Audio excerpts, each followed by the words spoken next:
जनाब अब्दुल्ला की कब्र के पास में जनाब आमिना पहुंची और कब्र के पास में बैठ के फूट फूट कर जनाब आमिना रोई। मुअर्रिखीन ने लिखा है अपनी वालिदा को, अपनी माँ को रोते हुए जब प्यारे नबी सल्लल्लाहु अलैहि वसल्लम ने देखा, 6 साल की उम्र थी, जनाब आमना तो कब्र से लिपट के रो रही थी और प्यारे नबी अपनी माँ से लिपट के रो रहे थे। आप उनके पीछे से चिपट के रो रहे थे। प्यारे नबी जनाब आमिना को देख कर रो रहे थे। प्यारे नबी सल्लल्लाहु अलैहि वसल्लम अपनी माँ के लाश के पास में बैठे हुए हैं। कौन है जिसको अपनी माँ पे रोना नहीं, माँ के मरने पे रोना नहीं आता? कौन है जिसका दिल नहीं पसीजता? कौन है जिसको दहाड़े मार कर अपने माँ के रोने का गम नहीं होता? कौन है जो रोना नहीं चाहता? लेकिन मेरे भाइयों, प्यारे नबी सल्लल्लाहु अलैहि वसल्लम रो भी रहे हैं और कितना रो रहे हैं। मुअर्रिखीन ने इसको तो लिखा कि नबी कितना रोए, लेकिन कितने आंसू निकले होंगे, कितना रोए होंगे और किस तरीके से रोए होंगे, ये किसी मुअर्रिख ने नहीं लिखा और कोई मुअर्रिख इसको लिख भी नहीं सकता। क्यों? इसलिए कि ये तो जिस पे गुजरती है बस वही जानता है। अम्मा आमना के पेट पे सर रखकर प्यारे नबी लेटे हुए हैं। 6 साल की उम्र है और आप अपनी माँ से बातें कर रहे हैं। एक वक्त ऐसा आता है, अल्लाह के नबी कहते हैं, अम्मी अम्मी आप जवाब क्यों नहीं देती? आप बोलती क्यों नहीं है? आप जवाब क्यों नहीं देती हैं? आखिर 6 साल के नबी को, 6 साल के बच्चे को कौन बताए कि बेटा तेरी माँ का तो कब का इंतकाल हो चुका है, तेरी माँ तो कब की इस दुनिया से जा चुकी है। और प्यारे नबी सल्लल्लाहु अलैहि वसल्लम वहीं बैठे हुए हैं कि जब जनाबे आमना को जब दफन कर दिया गया परदेश में, मकाम अबवा में, जब जनाबे आमना को दफन कर दिया गया और लोग वहां से चले गए, उम्मे ऐमन प्यारे नबी का हाथ पकड़कर, उंगली पकड़कर अपने साथ में लेके जा रही है। अभी थोड़ी देर दूर पे पहुंची है, क्या देखती हैं कि प्यारे नबी साथ में नहीं है। 6 साल की उम्र है, मुहम्मदुर रसूलुल्लाह सल्लल्लाहु अलैहि वसल्लम साथ में नहीं है। घबरा गई, परेशान हो गई, आखिर कहाँ चले गए? अगल बगल ढूंढा, आसपास ढूंढा, इधर उधर ढूंढा, प्यारे नबी मिल नहीं रहे हैं। कुछ लोग ढूंढते ढूंढते कब्र के पास में भी आ गए। कुछ लोग प्यारे नबी सल्लल्लाहु अलैहि वसल्लम को ढूंढते हुए माँ की वालिदा की कब्र के पास भी आ गए। क्या देखते हैं कि प्यारे नबी सल्लल्लाहु अलैहि वसल्लम अपनी माँ की कब्र से लिपट कर रो रहे हैं, अपनी माँ की कब्र से चिपट के रो रहे हैं और कह रहे, अम्मी अम्मी तुम हमारे साथ में क्यों नहीं चलती? अम्मी तुम हमारे साथ में क्यों नहीं जाती? ओ अम्मी क्या तुम जानती नहीं हो इस दुनिया में तेरे अलावा मेरा कोई नहीं है? अम्मी तू हमारे साथ में क्यों नहीं चलती? प्यारे नबी सल्लल्लाहु अलैहि वसल्लम अपनी माँ की कब्र से चिपट के रो रहे हैं। प्यारे नबी सल्लल्लाहु अलैहि वसल्लम अपने दादा के बिस्तरे मर्ज के पास में उनकी लाश पड़ी हुई है और प्यारे नबी सल्लल्लाहु अलैहि वसल्लम वहां पे रो रहे हैं। और आप इतना रोए, उम्मे ऐमन बयान फरमाती हैं कि अल्लाह की नबी खूब रोए और जब आपका जनाजा उठाया गया तो वहां पर भी रोए और जब कब्र पे मिट्टी दी जा रही थी तो प्यारे नबी वहां भी रो रहे थे।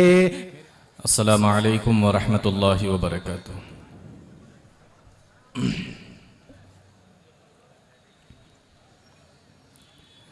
इन्नल हम्दलिल्लाह नहमदुहु व नस्तईनुहु व नस्तगफिरुहु व नऊज़ु बिल्लाहि मिन शुरूरि अनफुसिना व मिन सय्यिआति अअमालिना। मन यहदिहिल्लाहु फला मुज़िल्ल लहु व मन युज़लिल फला हादिय लहु। व अशहदु अल्ला इलाहा इल्लल्लाहु वहदहु ला शरीक लहु व अशहदु अन्न मुहम्मदन अब्दुहु व रसूलुहु। या अय्युहल्लज़ीना आमनुत्तक़ुल्लाहा हक़्क़ तुक़ातिही व ला तमूतुन्ना इल्ला व अंतुम मुस्लिमून। या अय्युहन्नासुत्तक़ू रब्बकुमुल्लज़ी ख़लक़कुम मिन नफ़्सिन वाहिदा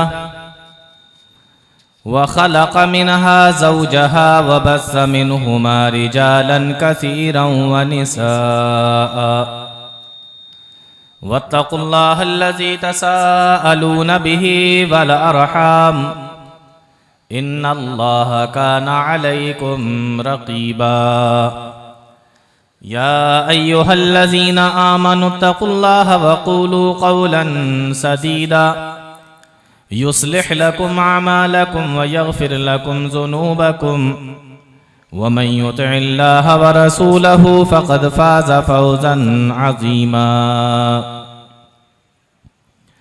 अम्मा बअदु फ़इन्न ख़ैरल हदीस किताबुल्लाह व खैरल हदी हदी मुहम्मदिन सल्लल्लाहु अलैहि वसल्लम व शर्रल उमूरि मुहदसातुहा व कुल्ल मुहदसतिन बिदअह व कुल्ल बिदअतिन ज़लाला व कुल्ल ज़लालतिन फिन्नार। अऊज़ु बिल्लाहि समीइल अलीम मिनश शैतानिर रजीम। बिस्मिल्लाहिर रहमानिर रहीम। उलाइकल्लज़ीना अनअमल्लाहु अलैहिम मिनन नबिय्यीन मिन ज़ुर्रिय्यति आदम व मिम्मन हमलना मअ नूह व मिन ज़ुर्रिय्यति इब्राहीम व इसराईल व मिम्मन हदैना वज्तबैना इज़ा तुतला अलैहिम आयातुर रहमानि खर्रू सुज्जदन व बुकिया।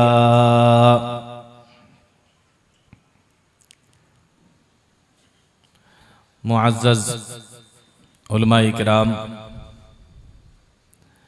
दूर और पास से तशरीफ़ लाए मोहतरम सामईन, नौजवान साथियों, प्यारे बच्चों और पर्दा नशीन ख्वातीन,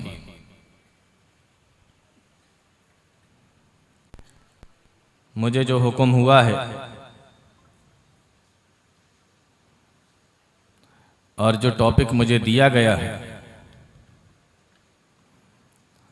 टॉपिक है रसूलुल्लाह के आंसू सल्लल्लाहु अलैहि वसल्लम। ये टॉपिक कोई ऐसा नहीं है कि जिसके बारे में मैं आपसे ये कहूं कि आपने इससे पहले कभी कुछ नहीं सुना,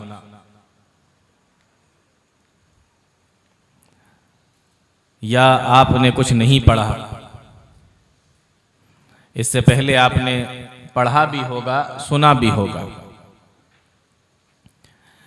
लेकिन मुझे कहा गया है इस टॉपिक पर बोलने के लिए, तो चंद बातें मैं इसी मुनासिबत से आपके सामने रखना चाहता हूं।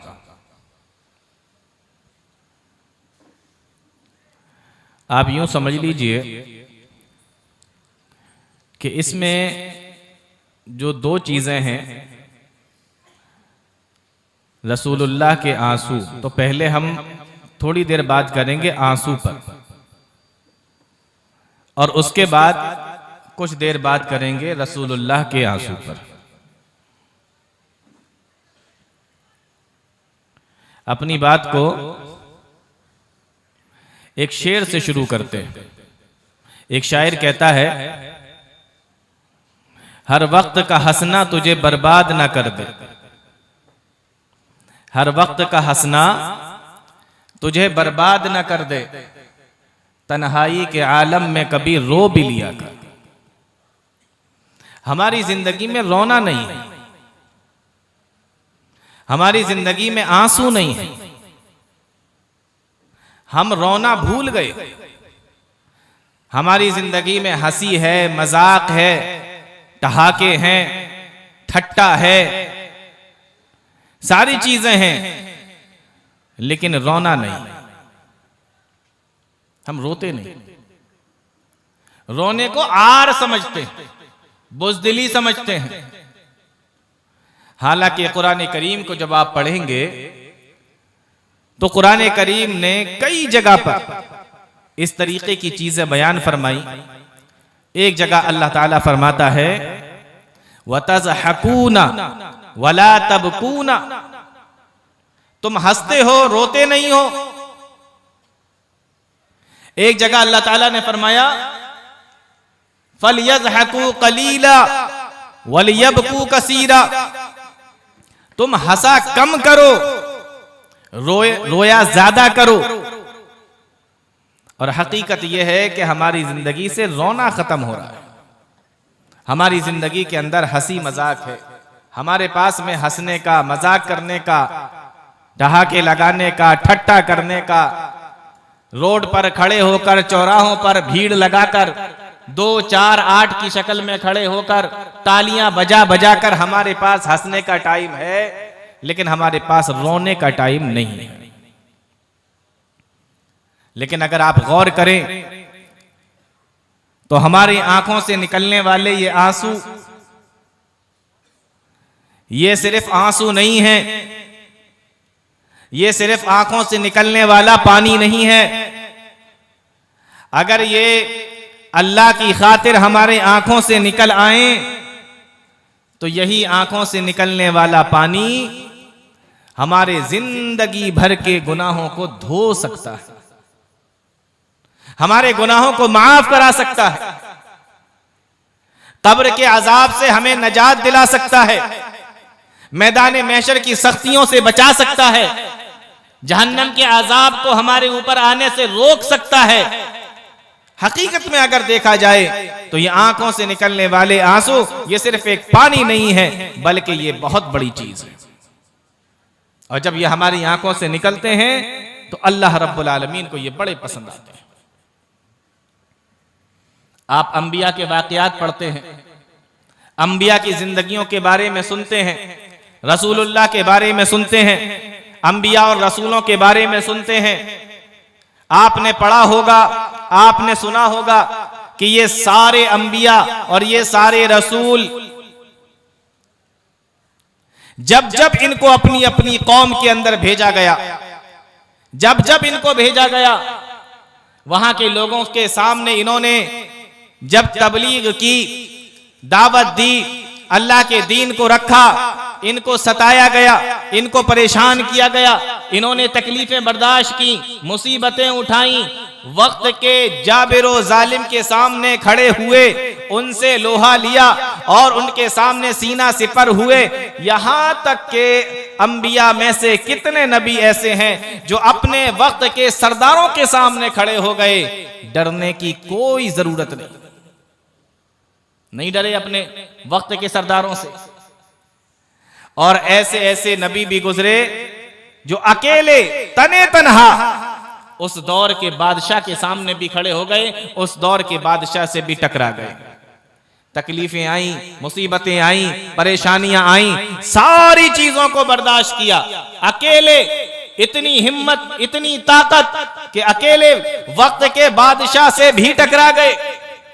लेकिन यही अंबिया, इनके बारे में आता है कि यही अंबिया जब अल्लाह ताला के सामने खड़े होते थे, रात की तन्हाई में जब अल्लाह ताला के सामने खड़े होते थे, यही अंबिया जो मुसीबतों को बर्दाश्त कर रहे हैं, तकलीफों को बर्दाश्त कर रहे हैं, अजियतों को बर्दाश्त कर रहे हैं, वक्त के जालिम जाबिरों से लड़ रहे हैं, वक्त के सरदारों से लड़ रहे हैं, वक्त के बादशाह का भी मुकाबला कर रहे हैं। लेकिन यही अंबिया जब अल्लाह ताला के सामने खड़े होते, जब अकेले में खड़े होते, जब अल्लाह ताला के सामने नमाज के लिए खड़े होते, रात की तनाई होती, मुअर्रिखीन ने लिखा है यही अंबिया अल्लाह ताला के सामने फूट फूट के रोया करते थे, बच्चों की तरह रोया करते थे। और इतना रोया करते थे कि इनके रोने से इनकी दाढ़ी भीग जाया करती थी, आंसुओं से इनकी दाढ़ी तर हो जाया करती थी और इनके आंसू जमीन पर गिरा करते थे। इतना अल्लाह ताला के सामने खड़े होकर रोया करते थे।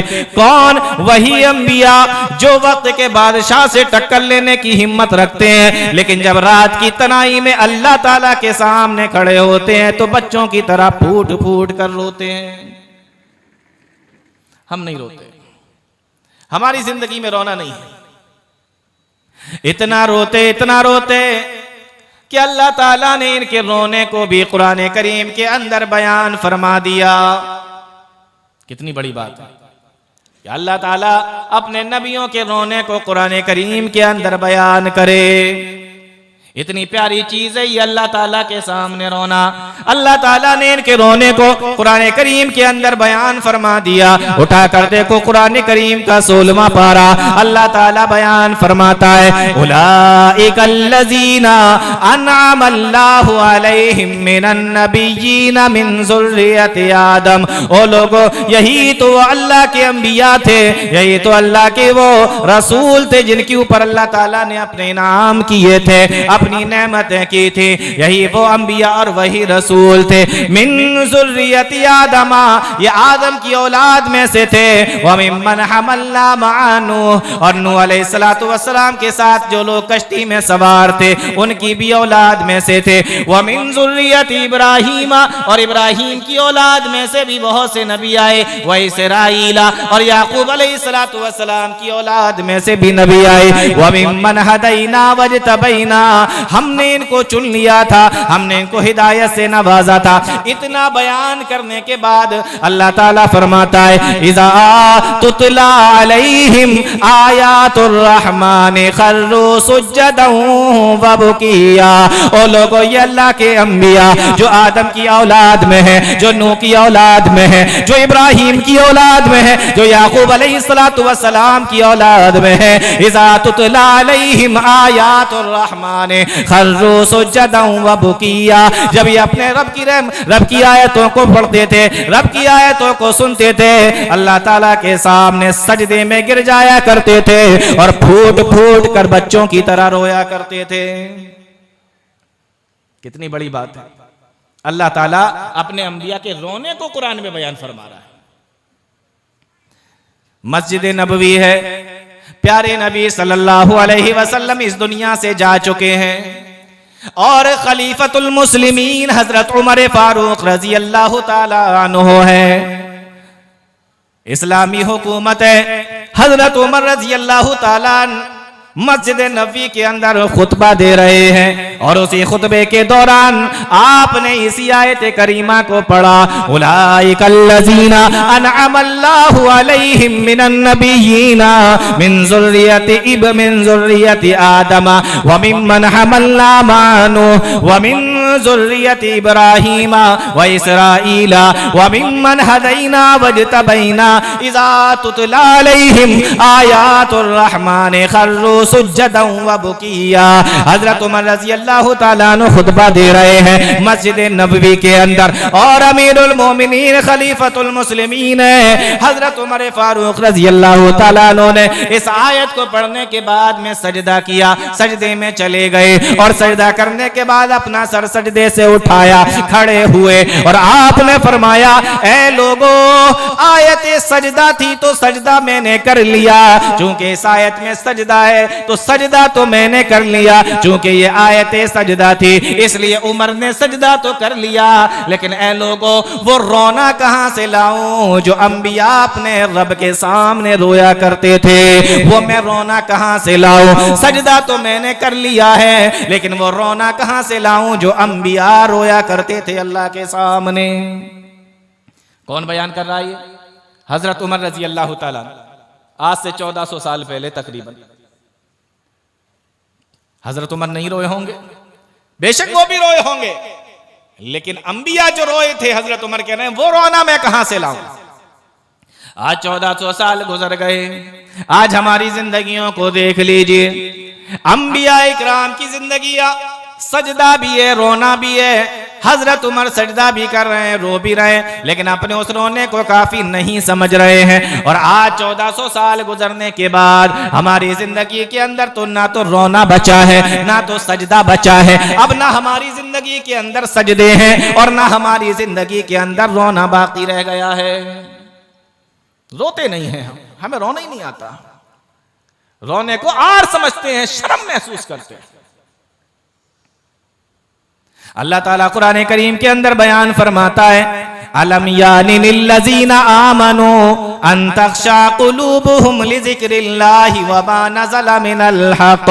ओ लोगों, क्या बीबी वो वक्त नहीं आया अल्लाह का जिक्र सुनने के बाद, अल्लाह की आयतें सुनने के बाद, अल्लाह का कुरान सुनने के बाद तुम्हारे दिलों की दुनिया बदल जाए? क्या बीबी वो वक्त नहीं आया कि तुम्हारे दिलों के अंदर डर पैदा हो जाए? क्या तुम्हारे दिल कांप जाए? क्या बीबी तुम्हारे लिए वो वक्त नहीं आया?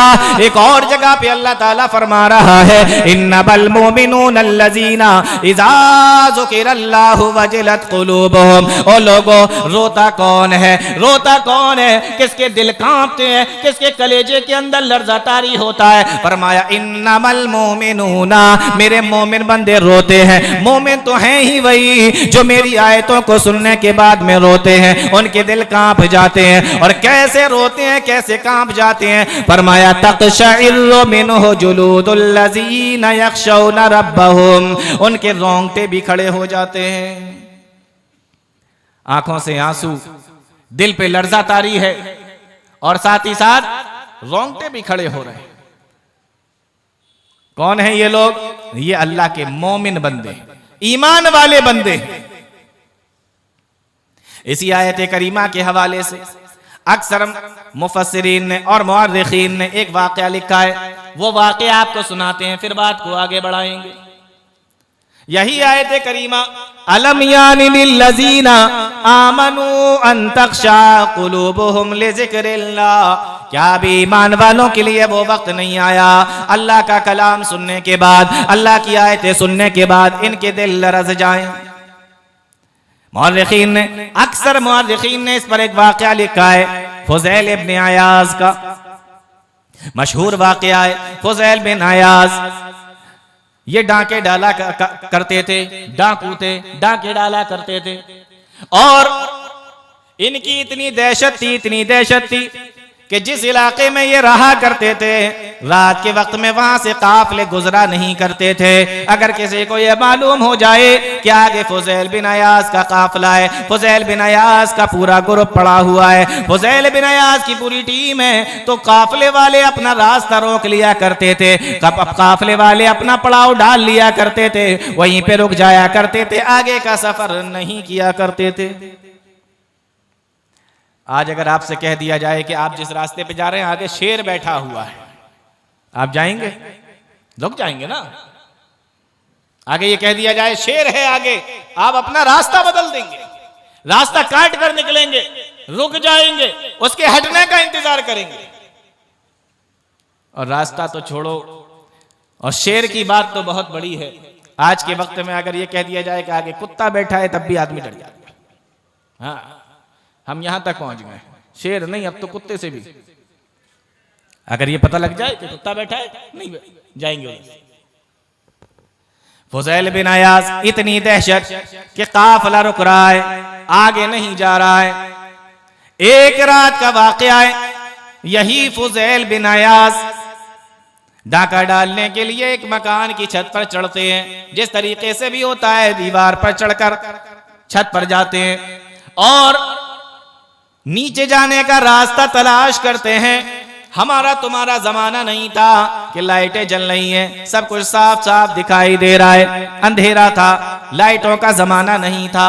एक जगह से हल्की सी रोशनी आ रही थी। फुज़ैल बिन अयाज़ उस रोशनी की तरफ गए तो देखा जीना वहीं से है, रोशनी नीचे से आ रही है। अभी आधे जीने नीचे उतरे थे कि क्या देखते हैं, एक छोटी सी बच्ची उस आधी रात में कुरान करीम को लेकर बैठी है और पास में चिराग भी जल रहा है और कुरान करीम की तिलावत कर रही है। यह अभी आधे जीने पर पहुंचे हैं और कुरान करीम की तिलावत वो बच्ची कर रही है आधी रात में उठकर। और जिस वक्त ये जीने पर पहुंचे और वो बच्ची उस वक्त यही आयत करीमा पढ़ रही थी, अलम यानी लिल्लज़ीना आमनू अन तख्शा कुलूबुहुम लिज़िक्रिल्लाहि व मा नज़ला मिनल हक़।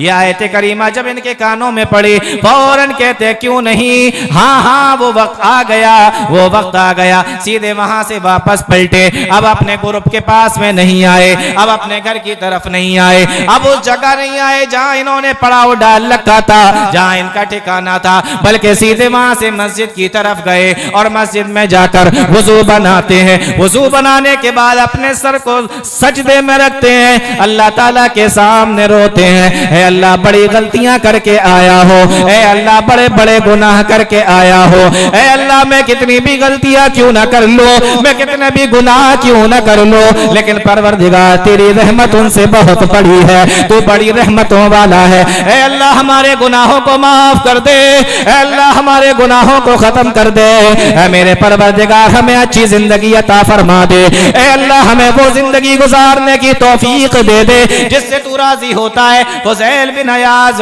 सजदे की हालत में सर रख के रो रहे हैं, रोते जाते हैं, अल्लाह ताला से दुआ करते जाते हैं, अपने गुनाहों की माफी मांगते जाते हैं, रोते जाते हैं, यहाँ तक कि फजर की अजान का वक्त हो जाता है और मुअज्जिन आकर अजान दे देता है। लेकिन क्या मजाल है कि फुज़ैल बिन अयाज ने अपना सर सजदे से उठा लिया हो, इन्होंने रोना बंद कर दिया हो, इन्होंने दुआ मांगना बंद कर दी हो, इन्होंने तौबा करना बंद कर दिया हो। अब धीमे धीमे जमात का वक्त हो गया, मस्जिद भर गई, लोग हैरान और परेशान हैं कि कौन आदमी है, कौन है ये इतनी देर से सजदे में सर रख के रो रहा है, लगातार रोता चला जा रहा है। आखिर जब नमाज का वक्त हो गया, जब जमात का वक्त हो गया, फुज़ैल बिन अयाज के पास में एक आदमी आया, अंधेरा है, मस्जिद के अंदर पता नहीं चल रहा है कि कौन है।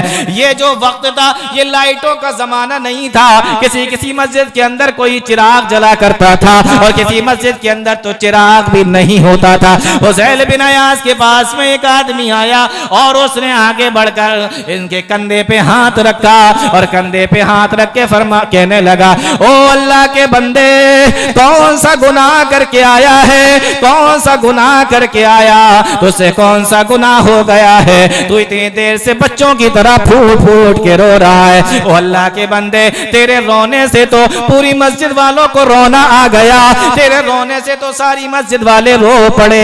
ओ अल्लाह के बंदे, अपना सर सजदे से उठा ले, अल्लाह ताला तेरे गुनाह को माफ कर देगा। जब उन्होंने अपना सर सजदे से उठाया तो मस्जिद के लोग देखकर हैरान रह गए, ये कोई और नहीं बल्कि वक्त का जालिम जाबिर डाकू फुज़ैल इब्न अयाज है। दिल की दुनिया बदल गई, दिल की दुनिया बदल गई, काया पलट गई। फरमाया, अलम यानी लिल्लज़ीना आमनू अन तख़शअ क़ुलूबुहुम लिज़िक्रिल्लाहि वमा नज़ला मिनल हक़। हमें रोना नहीं आता, हमारे दिल सख्त हो गए। जन्नत का बयान हो, जहन्नम का बयान हो, हशर का बयान हो, अजाब का बयान हो, जहन्नम की आग का बयान हो, कब्र के अजाब का बयान हो, अंबिया के वाक़यात हो, सहाबा के वाक़यात हो, हमारे दिल पे ऊपर कोई असर नहीं पड़ता। अल्लाह ताला ने ऐसे ही लोगों के बारे में फरमाया, सुम्मा क़सत क़ुलूबुकुम मिन बादि ज़ालिका फ़हिया कल हिजारति औ अशद्दु क़स्वा। ओ लोगों, यही वो लोग हैं जिनके दिल पत्थर से ज्यादा सख्त हो गए हैं, पत्थर की तरह सख्त हो गए या उससे ज्यादा सख्त हो गए। सुम्मा क़सत क़ुलूबुकुम मिन बादि ज़ालिका फ़हिया कल हिजारति औ अशद्दु क़स्वा। पत्थर की तरह सख्त हो गए हैं या पत्थर से ज्यादा सख्त हो गए हैं। कोई फर्क ना पड़े, दिल पर कुछ नरमी ना आए, पत्थर नहीं, पत्थर से भी ज्यादा सख्त। पत्थर से ज्यादा सख्त क्यों? अल्लाह ताला ने फरमाया, व इन्ना मिनल हिजारति लमा यतफज्जरु मिनहुल अनहार। क्योंकि बाज़ पत्थर ऐसे हैं कि उनके अंदर से नहरें बह पड़ती हैं, उनके अंदर से नहरें निकलती हैं, उनके अंदर से पानी निकलता है। व इन्ना मिनहा लमा यशक़क़ु फयख़रुजु मिनहुल मा। और बाज़ पत्थर ऐसे हैं कि उसके अंदर से पानी निकलने लगता है, और बाज़ पत्थर ऐसे हैं लमा यहबितु मिन ख़शियतिल्लाह, जो अल्लाह के डर की वजह से ऊपर से नीचे गिर जाया करते हैं। पत्थरों के अंदर चेंजिंग आ जाती है, पत्थरों के अंदर तब्दीली आ जाती है, पत्थरों के अंदर भी अल्लाह ताला का डर बैठा हुआ है, लेकिन हमारे दिल उन पत्थरों से भी ज्यादा सख्त है। और एक बड़ी अजीब बात लिखी है मुफस्सिरीन ने, उसको भी सुन लीजिए आप। लिखा है कि अल्लाह ताला ने यहां पर यह नहीं कहा कि तुम्हारे दिल लोहे से ज्यादा सख्त हो गए, बल्कि कहा कि पत्थर से ज्यादा सख्त हो गए। जबकि पत्थर और लोहा दोनों को रखा जाए तो लोहा ज्यादा सख्त होता है। अगर हमें पत्थर भी तोड़ना होंगे तो लोहे से ही तोड़ेंगे, उसी हथौड़े से तोड़ेंगे। लेकिन अल्लाह ताला ने यहां पर पत्थर का जिक्र किया, लोहे का जिक्र नहीं किया। बड़ी प्यारी बात लिखी है मुफस्सिरीन ने, कहा वो इसलिए क्योंकि जब लोहे को आग में डाला जाता है तो लोहा पिघल जाता है, लेकिन पत्थर को जब आग में डाल दिया जाए तो पत्थर वहां भी नहीं पिघलता। इसलिए अल्लाह ताला ने लोहे का जिक्र न करके पत्थर का जिक्र किया है। सुम्मा क़सद क़ुलूबुकुम मिन बादि ज़ालिका फ़हिया कल हिजारा, पत्थर की तरह सख्त हो गए। इसलिए अल्लाह ताला ने फरमाया वला यकूनु कल्लज़ीना ऊतुल किताबा मिन क़ब्लु फ़ताला अलैहिमुल अमदु फ़क़सत क़ुलूबुहुम, ओ ईमान वालो उन अहले किताब की तरह न हो जाना, उन किताब वालों की तरह न हो जाना, उन यहूदियों और ईसाइयों की तरह न हो जाना। वला यकूनु कल्लज़ीना ऊतुल किताबा मिन क़ब्लु फ़ताला अलैहिमुल अमदु फ़क़सत क़ुलूबुहुम, जैसे जैसे उनका वक्त गुजरता चला गया उनके दिल सख्त होते चले गए। ओ ईमान वालो तुम उन लोगों की तरह ना हो जाना। अल्लाह रब्बुल आलमीन ने जगह जगह पर कुरान करीम के अंदर इस तरीके की चीजों को बयान किया है। आइए मेरे भाइयों जरा देखते ये रोना कितने काम का है, रोना कितने काम का है। आइए जरा देखते हैं, खलवतों में और तन्हाइयों में अल्लाह को याद करके रोने वालों जरा गौर से सुन लेना। प्यारे नबी ने इरशाद फरमाया वरजुलुन ज़करल्लाह खालियन फफाज़त ऐनाहु, ये तुम्हारा दुनिया के अंदर रोना, ये तुम्हारा दुनिया के अंदर आंसू निकालना, ये तुम्हारा अल्लाह के लिए, अल्लाह की वजह से, अल्लाह की खातिर दुनिया के अंदर रोना, कितना काम तुम्हारे आने वाला है। प्यारे नबी ने इरशाद फरमाया वरजुलुन ज़करल्लाह खालियन फफाज़त ना हो, कल कयामत का दिन होगा, 50,000 बरस का एक दिन होगा, कोई साया वहां पर नहीं होगा और सूरज भी 1 मील की दूरी पर होगा, जमीन भी तांबे की तरह तप रही होगी और पसीना भी तेल की तरह खोल रहा होगा। फरमाया प्यारे नबी सल्लल्लाहु अलैहि वसल्लम ने ऐसे मौके पर अल्लाह ताला फरमाएगा मेरे फरिश्तों ऐसे लोगों को भी ढूंढ कर लेकर आओ, ऐसे लोगों को भी लेकर आओ। फरिश्ते पूछेंगे किन को लेकर आए? फरमाया वरजुलुन ज़करल्लाह खालियन फफाज़त ऐनाहु, जो अकेले में अल्लाह ताला को याद करते हो और उनकी आंखों से आंसू निकल पड़ते हो, अकेले में अल्लाह को याद करके उनके आंखों से आंसू निकल आते हो, ऐसे लोगों को भी मेरे अर्श के साये में लेकर आओ। ये हमारे कितना काम आने वाला है। एक हदीस के अंदर प्यारे नबी सल्लल्लाहु अलैहि वसल्लम ने इरशाद फरमाया ला यलिजुन्नार रजुलुन, ऐसा आदमी जहन्नम के अंदर नहीं जाएगा, ऐसा शख्स जहन्नम के अंदर नहीं जाएगा, ऐसा शख्स आग के अंदर नहीं जाएगा। फरमाया बका मिन खशियतिल्लाहि, जो अल्लाह के डर से रोता होगा, जो अल्लाह के डर से जिसकी आंखों से आंसू निकलते होंगे, जो अल्लाह के डर से रोता होगा। फरमाया ला यलिजुन्नारा रजुलुन बका मिन खशियतिल्लाहि, अल्लाह के डर से रोने वाले को जहन्नम के अंदर दाखिल नहीं किया जाएगा। कब तक नहीं किया जाएगा? फरमाया हत्ता यऊदल लबनु, जिस तरीके से दूध का अपने थनों के अंदर वापस जाना मुमकिन नहीं है, इसी तरीके से अल्लाह की याद में रोने वाला, अल्लाह के डर से रोने वाला, अल्लाह की मोहब्बत में रोने वाला, अल्लाह की खातिर रोने वाला जहन्नम में नहीं जाएगा। उसका जहन्नम में जाना बिल्कुल भी मुमकिन नहीं है, जिस तरीके से दूध का थनों में वापस जाना मुमकिन नहीं है ना। कितने काम की चीज, रोना कितने काम की चीज है। ये आंसू हमारे कितने काम आने वाले हैं। एक और हदीस सुने, प्यारे नबी सल्लल्लाहु अलैहि वसल्लम ने इरशाद फरमाया सलासतुन सलासतुन ला तरा आयुनुहुमुन नार, 3 आंखें ऐसी हैं जो जहन्नम की अजाब को नहीं देखेंगी, जहन्नम की आग को नहीं देखेंगी, जहन्नम को नहीं देखेंगी। 3 आंखें ऐसी हैं। कौन सी 3 आंखें? फरमाया ऐनुन हरसत फी सबीलिल्लाह, ऐसी आंख भी जहन्नम के अंदर नहीं जाएगी, ऐसी आंख भी जहन्नम की आग को नहीं देखेगी। ऐनुन हरसत फी सबीलिल्लाह, जो अल्लाह के रास्ते में पहरा दे, अल्लाह के रास्ते में पहरा देने वाली आंख। अल्लाह के रास्ते में पहरा कैसे? मुसलमानों का लश्कर है और सामने दुश्मनों का लश्कर है। अब यहां पर रात का वक्त हो गया। अब सवाल यह है कि रात में पहरा कौन देगा, रात में जागेगा कौन? अगर सारे सो जाएंगे हो सकता है दुश्मनों का हमला हो जाए। समझ में आ रही ना बात? हाँ, हो सकता है कि दुश्मनों का हमला हो जाए। अब रात में पहरा कौन देगा, रात में जागेगा कौन? अब ऐसे वक्त में अगर कोई खड़ा हो जाए तो दो बातें होंगी। अगर ऐसे वक्त में कोई खड़ा हो जाए तो दो बातें होंगी, क्योंकि ये आदमी भी तो दिन भर अपने फौज के साथ में मिलकर लड़ा होगा। अब रात में इसको खड़ा भी होना है और दिन में इसको लड़ना भी है, तो थका तो ये भी होगा, थका हुआ तो ये भी होगा, आराम की जरूरत तो इसको भी है। और ऐसा भी नहीं है कि ये रात में जागेगा तो सुबह इससे कह दिया जाएगा कि जाओ तुम पीछे जाकर सो जाओ, अपनी नींद को पूरी कर लो, अगले दिन फिर इसको खड़ा होना है। ऐसे मौके पर जिसने एक दिन पहले भी जंग की है और अगले दिन भी जंग करना है, और रात के वक्त में जिसने अपने आराम को और अपने आराम को कुर्बान कर दिया, फरमाया ऐनुन हरसत फी सबीलिल्लाह, ऐसी आंखों जहन्नम की आग छुएगी भी नहीं।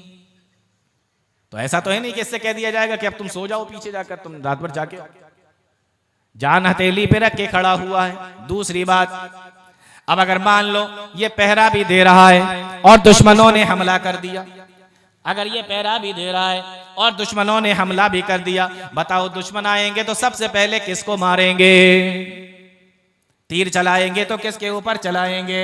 तलवार चलाएंगे तो किसके ऊपर चलाएंगे? दुश्मनों को आता देखकर सबसे पहले उनके सामने कौन आएगा? तो जान जाने का खतरा सबसे ज्यादा तो इसी का है, सबसे पहले तो इसी का है। इन तमाम चीजों के बावजूद भी अगर कोई आदमी अपने आप को पेश कर दे, ओ लोगों मैं खड़ा होता हूँ, मैं पहरा देता हूँ, तुम सारे के सारे सो जाओ। फरमाया ऐनुन हरसत फी सबीलिल्लाह, अल्लाह ताला को उसका ये काम इतना पसंद आता है। फरमाया कल कयामत का दिन होगा, जहन्नम सामने होगी, लेकिन इसकी आंख जहन्नम को देखेगी भी नहीं, छू भी नहीं सकती। तो पहली किस्म के वो लोग जिन्होंने अल्लाह की राह में पहरा दिया होगा। फिर प्यारे नबी फरमाते हैं और दूसरी किस्म के लोग होंगे, वह ऐनुन बकत मिन खशियतिल्लाह, और वो आंख भी कयामत के दिन जहन्नम की आग को नहीं देखेगी। कौन सी? बकत मिन खशियतिल्लाह, जो अल्लाह के डर से रोई हो, अल्लाह के डर से रोने वाली आंख, अल्लाह के डर से रोने वाली आंख जहन्नम की आग को छू भी नहीं सकती। अब थोड़ी सी तवज्जो जरा मेरी तरफ कर लो तो मैं आपको एक चीज समझा देता हूं, फिर बात आगे बढ़ाता हूं। तवज्जो हो गई? अब सुने। एक तरफ पहले प्यारे नबी ने फरमाया ऐनुन हरसत फी सबीलिल्लाह, अल्लाह के रास्ते में पहरा देने वाला, जान को हथेली पे लेके खड़ा होने वाला, अल्लाह के रास्ते में खड़ा होकर लड़ने वाला। अब ये रात के वक्त में पहरा दे रहा है। मुसलमानों कितने ताज्जुब की बात है, इसका जो मकाम अल्लाह की नजर में है और इसका जो मकाम प्यारे नबी सल्लल्लाहु अलैहि वसल्लम ने बयान फरमाया, वैसा ही मकाम प्यारे नबी ने उस शख्स के लिए भी बयान फरमाया। ऐनुन बकत मिन खशियतिल्लाह, तुम्हें पहरा नहीं देना है, तुम्हें अल्लाह के रास्ते में लड़ना नहीं है, तुम्हें सिर्फ एक काम करना है कि वो लोगों अल्लाह के रास्ते में तुम्हारी आंख से जो आंसू निकलेंगे, अल्लाह को ये आंसू तुम्हारे इतने ज्यादा पसंद है कि तुम्हें वही मकाम दे दिया जाएगा जो अल्लाह के रास्ते में पहरा देने वाले का मकाम है। कोई जान का खतरा नहीं, कोई लड़ाई नहीं, कोई दंगा नहीं, कोई पहरा नहीं, सिर्फ रोना, आंख से आंसू निकलेंगे, मकाम तुम्हारा वही होगा। तो फरमाया प्यारे नबी ने सलासतुन, तीन किस्म की आंखें ऐसी हैं। तीसरे के बारे में प्यारे नबी ने फरमाया वऐनुन कफ़तन महारिमिल्लाहि, और तीसरी आंख वो होगी जो कयामत के दिन जहन्नम के अजाब को नहीं देखेगी, जहन्नम की आग जिसको छू भी नहीं सकती है। फरमाया ऐनुन कफ़तन महारिमिल्लाहि, जिन चीजों को अल्लाह ने देखने से मना कर दिया, उन लोगों ने अपनी आंखों से उन चीजों को नहीं देखा, उन चीजों से अपनी आंखों को नहीं देखा, उन चीजों से अपनी आंखों को रोक लिया। फरमाया ऐसी आंख भी जहन्नम के अजाब को नहीं देखेगी। अभी थोड़ी देर पहले बात चल रही थी सोशल मीडिया की, अपनी आंखों की भी हिफाजत करना है। वो चीजें नहीं देखना है जिन चीजों को देखने से प्यारे नबी ने मना किया है, शरीयत ने मना किया, इस्लाम ने मना किया। आपको कोई बहुत बड़ा काम नहीं करना है, सिर्फ अपनी आंखों को उन चीजों को देखने से रोकना है जिनसे इस्लाम ने मना कर दिया, शरीयत ने मना कर दिया। और सवाब देख रहे हैं आप, मकाम देख रहे हैं आप, अजर और जज़ा देख रहे हैं कितनी बड़ी अल्लाह के नबी सल्लल्लाहु अलैहि वसल्लम बयान फरमा रहे हैं। एक और हदीस बता के बात को आगे बढ़ाता हूं। रोने की बात चल रही है ना, प्यारे नबी ने फरमाया लौ तालमूना मा आलमु लज़हिक्तुम कलीलन वला बकैतुम कसीरा। जो मैं जानता हूं अगर वो तुम भी जान लो, जो मैं जानता हूं अगर वो तुम भी जान लो, लज़हिक्तुम कलीला तो तुम हंसोगे कम, वला बकैतुम कसीरा और तुम रोगे ज्यादा। अब इस हदीस पर एक इश्काल है, उस इश्काल का जवाब देके बात आगे बढ़ाएंगे। सवाल यह है, क्या नबी कुछ ऐसा भी जानते थे जो नबी ने हमें नहीं बताया? अगर इसका जवाब यह है कि हाँ, तो फिर कुरान करीम की उस आयत करीमा का क्या जवाब होगा? या अय्युहर रसूलो बल्लिग मा उन्ज़िला इलैका मिन रब्बिका। ऐ रसूल, आपको आपके रब ने जो कुछ भी दिया है वो सारा का सारा आप लोगों तक पहुंचा दीजिए। अगर नबी ने सारा पहुंचा दिया तो इस हदीस का क्या मतलब है कि जो मैं जानता हूं अगर वो तुम भी जान लेते तो तुम हंसते कम रोते ज्यादा। इश्काल समझ में आ गया? इसका जवाब यह है कि एक होता है आंखों से देखना और एक होता है सुनकर जानना। हमें जो सारी चीजें मालूम है वो हमने सुनकर जानी है, पढ़कर जानी है, हमें बताया गया है, हमने किताबों के अंदर पढ़ा है। लेकिन प्यारे नबी सल्लल्लाहु अलैहि वसल्लम ने तो अपनी आंखों से देखा है। मेराज में जन्नत का भी नजारा किया है और जहन्नम का नजारा भी किया है। आपने जन्नत की नेमतों को भी देखा है और जहन्नम के अजाब को भी देखा है। इसलिए प्यारे नबी फरमाते हैं लौ तालमून मा आलमु लज़हिक्तुम कलीलन वला बकैतुम कसीरा। ओ लोगों, जो मैं जानता हूं अगर वो तुम भी जानते तो तुम हंसते कम रोते ज्यादा। बल्कि इसी हदीस के अंदर प्यारे नबी ने फरमाया कि तुम अपनी औरतों को छोड़ देते, अपने घर बार को छोड़ देते, अपने बच्चों को छोड़ देते और जंगलों में निकल जाते और जंगलों में जाकर तजरून इलल्लाह और अल्लाह के सामने रोते, अपने आप को जहन्नम से बचाने की कोशिश करते, अपने आप को कब्र के अजाब से बचाने की कोशिश करते। अगर जो मैं जानता हूं वो तुम जान लेते। सोचो कितना डरने की जरूरत है, कितना डरने की जरूरत है हमें और आपको। कि हमें तो फर्क ही नहीं पड़ता, आंसू नहीं निकलते, रोना नहीं आता, दिल नरम नहीं पड़ता। आइए प्यारे नबी सल्लल्लाहु अलैहि वसल्लम की सीरत का हवाला और प्यारे नबी की सीरत तैयबा के हवाले से एक दो चीजें जरा देख लेते हैं। नबी की जिंदगी में भी रोना था, हमारे नबी भी रोया करते थे। जिस तरीके से हम जब सीरत को पढ़ते हैं, सीरत तैयबा का मुताला करते हैं, तो हमें पता चलता है कि अल्लाह के नबी सल्लल्लाहु अलैहि वसल्लम आपका उठना बैठना, आपका चलना फिरना, आपका खाना पीना, आपका हंसना मुस्कुराना, आपका दावत व तबलीग करना, आपका रोजे रखना, नमाज पढ़ना, आपके सारे काम जिस तरीके से सीरत के अंदर बयान किए गए हैं, इसी तरीके से प्यारे नबी सल्लल्लाहु अलैहि वसल्लम के रोने को भी बयान किया गया है। उलमा ने बाकायदा इस पर किताबें लिखी हैं जिसके अंदर प्यारे नबी सल्लल्लाहु अलैहि वसल्लम के रोने को बयान किया गया है। आप रोया भी करते थे। तो प्यारे नबी रोते भी थे। हम नहीं रोते ना, शर्म लगती ना रोते में, लोग क्या कहेंगे, बुज़दिली लगती है, आर महसूस होती है।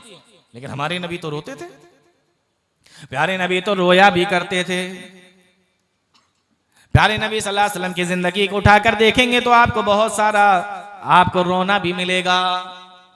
प्यारे नबी सल्लल्लाहु अलैहि वसल्लम कभी किसी मैयत पर जाते, किसी के मरने पर जाते तो रहमत की वजह से रोते, कभी उम्मत की याद आ जाती तो शफकत की वजह से रोते, कभी अल्लाह ताला के डर की वजह से रोते, कभी अल्लाह ताला की मोहब्बत में रोते, कभी कुरान पढ़ते हुए रोते, कभी कुरान सुनते हुए रोते और कभी अल्लाह ताला के सामने खड़े होकर रातों को रोया करते थे। प्यारे नबी सल्लल्लाहु अलैहि वसल्लम की जिंदगी को जब हम देखते हैं तो आपकी जिंदगी के अंदर हमें रोना भी मिलता है। तो प्यारे नबी सल्लल्लाहु अलैहि वसल्लम रोते भी थे। मैं एक दो वाकयात आपको प्यारे नबी के रोने के सुनाना चाहता हूं जो हमारे मौजू के मुताबिक है। प्यारे नबी सल्लल्लाहु अलैहि वसल्लम के दादा क्या नाम था, कोई बता सकता है? प्यारे नबी सल्लल्लाहु अलैहि वसल्लम के दादा जिनका नाम अब्दुल मुत्तलिब, अब्दुल मुत्तलिब प्यारे नबी के दादा है। और अब्दुल मुत्तलिब के 10 बेटे थे, 10, और अब्दुल मुत्तलिब की 6 बेटियां थी। अब्दुल मुत्तलिब के 10 बेटे हैं। सबसे बड़े का नाम हारिस है और सबसे छोटे का नाम अब्दुल्ला है। गौर से सुनना, सबसे बड़े बेटे का नाम हारिस है और सबसे छोटे बेटे का नाम अब्दुल्ला है। और अब्दुल मुत्तलिब अपने 10 बेटों में सबसे ज्यादा मोहब्बत और सबसे ज्यादा प्यार अपने सबसे छोटे बेटे अब्दुल्ला से किया करते थे, अब्दुल्ला से किया करते थे। ये सबसे छोटे थे। जब अब्दुल्ला की उम्र 24 साल की हुई तो मक्का ही की एक नेक खातून जिनका नाम आमिना था, उनके साथ में अब्दुल मुत्तलिब ने अपने बेटे की शादी कर दी, निकाह हो गया। कुछ महीने गुजरे, जब आपकी उम्र 25 साल की हो गई। किसकी? जनाब अब्दुल्ला की। प्यारे नबी के वालिद की उम्र 25 साल की हो गई।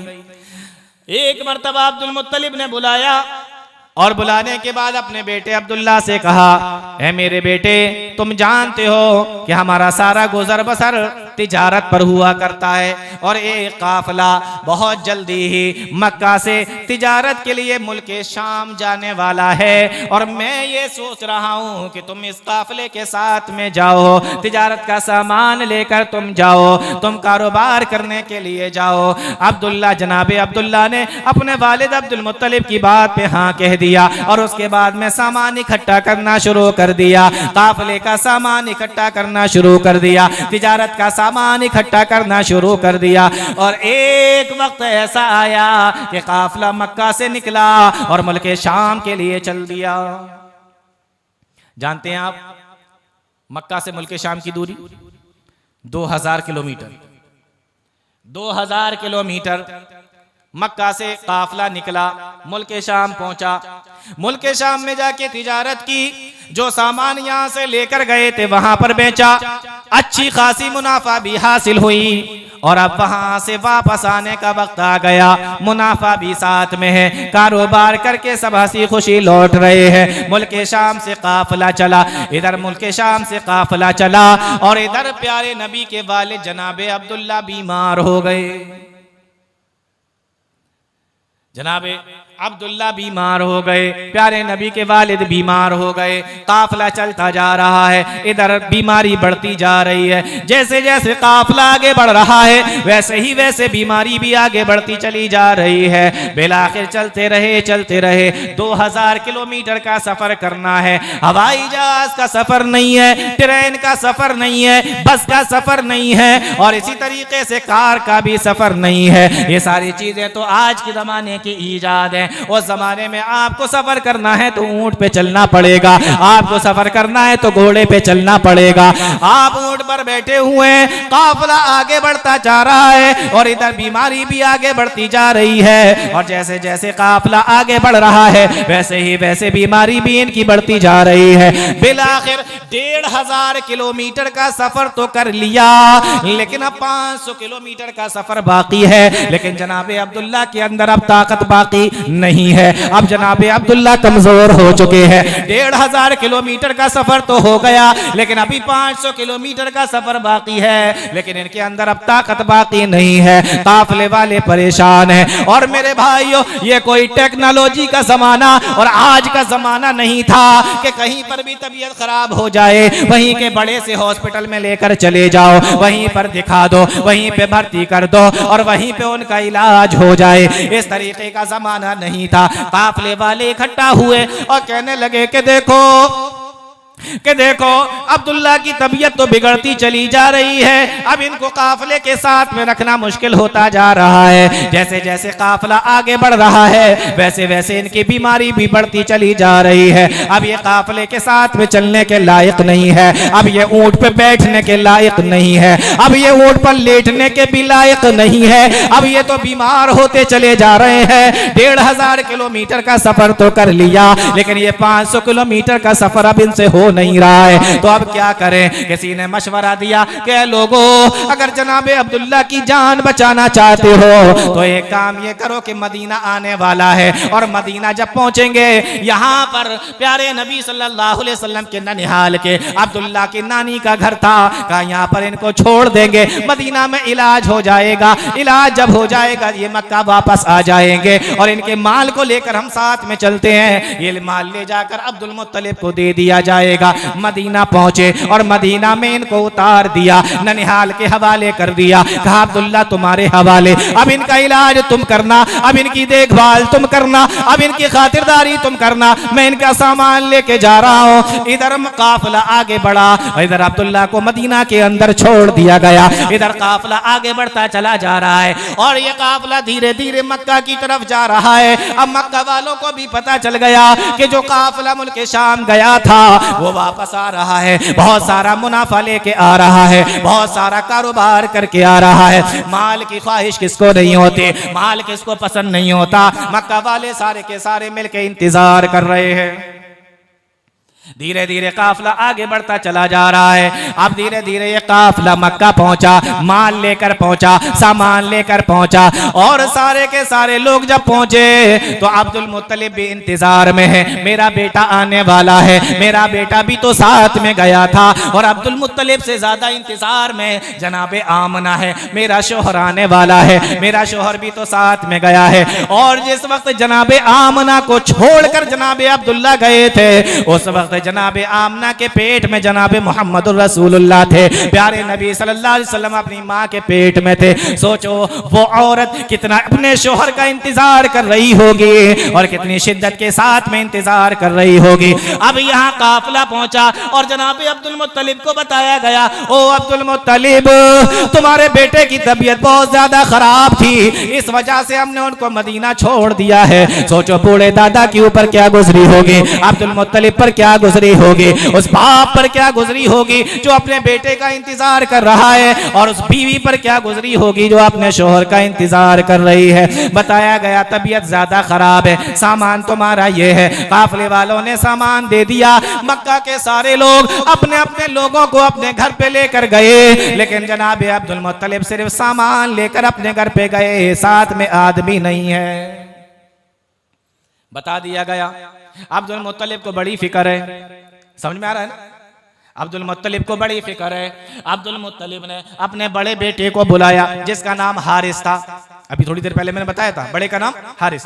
तो जनाबे अब्दुल मुत्तलिब ने अपने बड़े बेटे को बुलाया, कहा जल्दी से आओ और जल्दी से अपना ऊंट तैयार करो, और ऊंट तैयार करके ये थोड़ा सामान भी साथ में रखो और जाओ मदीना पहुंचो, और मदीना पहुंच कर देखो कि तुम्हारे भाई अब्दुल्ला का क्या हाल है, उसकी तबीयत कैसी है, उसका मामला क्या है। हारिस ने जल्दी से अपना ऊंट संभाला और ऊंट को लेकर जनाबे हारिस निकले और ये मदीना पहुंचे। लंबा सफर किया, जल्दी जल्दी 500 किलोमीटर का सफर किया, बिना रुके सफर किया, और 500 किलोमीटर सफर करने के बाद जब ये मदीना पहुंचे तो मालूम यह हुआ कि जनाबे अब्दुल्ला का तो कब का इंतकाल हो चुका है, वो तो इस दुनिया से कब के जा चुके हैं और दारुन नाबिगा के अंदर उनको दफन कर दिया गया है।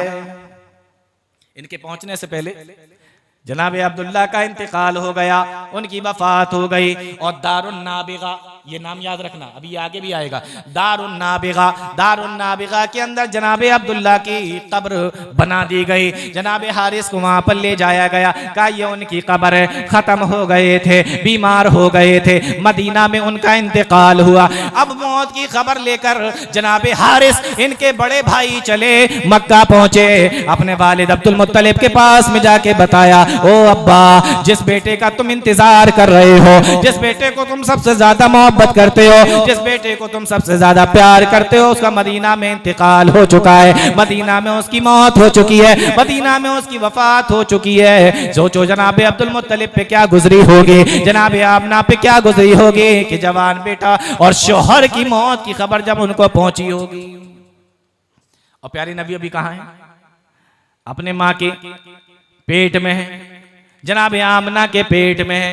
प्यारे नबी सल्लल्लाहु अलैहि वसल्लम, जरा गौर करने की बात है। बिल आखिर फिर वो वक्त भी आ गया जिसके बारे में अल्लाह ताला ने बयान फरमाया, रब्बना वबअस फीहिम रसूलम मिनहुम यतलू अलैहिम आयातिका व युअल्लिमुहुमुल किताब वल हिकमता व युज़क्कीहिम। जनाब इब्राहिम ने आज से हजारों साल पहले जिस चीज के लिए दुआ की थी, खाना काबा को बनाते जा रहे हैं। कितना प्यारा घर है, कितना प्यारा काम है। अल्लाह ताला के लिए घर को बना रहे हैं और अल्लाह ताला की इबादत के लिए पहला मकान बनाया जा रहा है। फरमाया रब्बना वबअस फीहिम रसूलम मिनहुम यतलू अलैहिम आयातिका व युअल्लिमुहुमुल किताब वल हिकमता। ओ मेरे परवरदिगार, मैं तुझसे ये दुआ कर रहा हूँ, जो आखिरी नबी इस दुनिया के अंदर आने वाला है उसको मेरी औलाद के अंदर भेज देना। वो तेरी आयतों को पढ़कर लोगों को सुनाएगा, वो तुझे तेरी किताब की बातें लोगों को सिखाएगा, वो हिकमत की बातें लोगों को सिखाएगा और उनको पाक करेगा। परवरदिगार मेरी औलाद के अंदर उस नबी को भेज देना। कब ये दुआ की? खाना काबा बना रहे हैं। इस पर उलमा ने एक बड़ी प्यारी बात लिखी है। वो कौन सी बात है? गौर से सुनो। उलमा ने लिखा है कि अगर आप कोई नेक काम कर रहे हैं, क्या अगर आप कोई नेक काम कर रहे हैं और नेक काम करने के बाद आप अल्लाह ताला से दुआ मांगते हैं, तो दुआ कबूल होने के चांस बहुत ज्यादा बढ़ जाते हैं। आई समझ में बात? दुआ कबूल होने के चांस बहुत ज्यादा बढ़ जाते हैं अगर आप कोई नेक काम कर रहे हैं। लेकिन हाँ, एक और बात लिखी है मुफस्सिरीन ने इसी आयत की रोशनी में, इसी आयत के हवाले से, दुआ कबूल होगी तो लेकिन फौरन हो जाए इसकी कोई गारंटी नहीं है। इब्राहिम अलैहिस्सलाम की दुआ कबूल हुई, लेकिन कब प्यारे नबी इस दुनिया के अंदर आए? इब्राहिम अलैहिस्सलाम के दुनिया से 2500 साल के बाद। आपको मैंने इधर दुआ करी है, इधर कबूल हो जाए, तो ऐसा नहीं। हाँ, दुआ कबूल होगी, इसके चांस बढ़ जाते हैं। इब्राहिम अलैहिस्सलाम की दुआ की कबूलियत का वक्त आ गया और प्यारे नबी सल्लल्लाहु अलैहि वसल्लम इस दुनिया के अंदर तशरीफ लाए। आमुल फील का जमाना है, पहला साल है। आमुल फील जानते हैं ना, वो अबरहा जो हाथियों को लेकर आया था, उस साल को आमुल फील कहा जाता है। तो आमुल फील का पहला साल है और उस वाक़े के सिर्फ 51 दिन गुजरे हैं। सोमवार का दिन है, रबीउल अव्वल का महीना है और सही कौल के मुताबिक 9 तारीख है और अंग्रेजी के हिसाब से 22 अप्रैल है और 571 ईस्वी है। अभी 2025 चल रही है ना, 571 ईस्वी है और सुबह सादिक का वक्त है। रात अभी मुकम्मल खत्म भी नहीं हुई है और दिन भी अभी सही तरीके से नहीं आया है। ऐसे वक्त में प्यारे नबी सल्लल्लाहु अलैहि वसल्लम इस दुनिया के अंदर तशरीफ लाए। आप इस दुनिया के अंदर आए, बाप का साया सर से उठ गया। अरब का ये रिवाज था, जब उनके यहाँ बच्चा होता था दूध पिलाने के लिए गांव की औरतों के हवाले कर दिया करते थे। क्यों? 2 वजह उलमा ने लिखी हैं। पहली चीज, सेहत अच्छी रहती है। नंबर 2, जबान अच्छी रहती है। जबान कैसे अच्छी रहती है? देसी भाषा कहाँ बोली जाती है? शहरों में या गांव में? आपको अगर कहीं का बिल्कुल देसी कल्चर देखना हो तो कहां मिलेगा? शहरों में मिलेगा? नहीं, गांव में मिलेगा ना। और इसी तरीके से प्योर भाषा अगर देखना हो तो कहां मिलेगी? गांव में मिलेगी, शहर में नहीं मिलेगी। हम लोग तो संडे मंडे पर आ गए ना, गांव में नहीं चलते ये सब। अब आपसे कोई पूछे कि आज क्या है, तो आप कहोगे आज शनिचर है। शनिचर थोड़ी, आज सैटरडे है आज। तो हम लोग तो संडे मंडे पर आ गए। तो जबान के अंदर अल्फाज इधर उधर के मिल जाते हैं, लेकिन गांव में ये सब चीजें नहीं होती। वहां बिल्कुल शुद्ध देशी भाषा बोली जाती है। तो अरब के लोग तो जबान के बड़े दिलदादा थे। वो अपने आप को अरब, दूसरे को अजम कहते ही इसलिए थे। तो जबान अच्छी रहे, नंबर 1, और नंबर 2, सेहत अच्छी रहे। और आज भी देखें आप, गांव के लोगों की सेहतें कितनी अच्छी होती हैं, वहां की आबो हवा कितनी अच्छी होती है। तो प्यारे नबी सल्लल्लाहु अलैहि वसल्लम को अरब के रिवाज के मुताबिक अम्मा हलीमा के हवाले कर दिया गया। बनु साद के खानदान के अंदर अम्मा हलीमा के हवाले कर दिया गया। मैं मुख्तसर तौर पे आपको बता रहा हूँ। और प्यारे नबी सल्लल्लाहु अलैहि वसल्लम 4 साल तक उनके पास में रहे।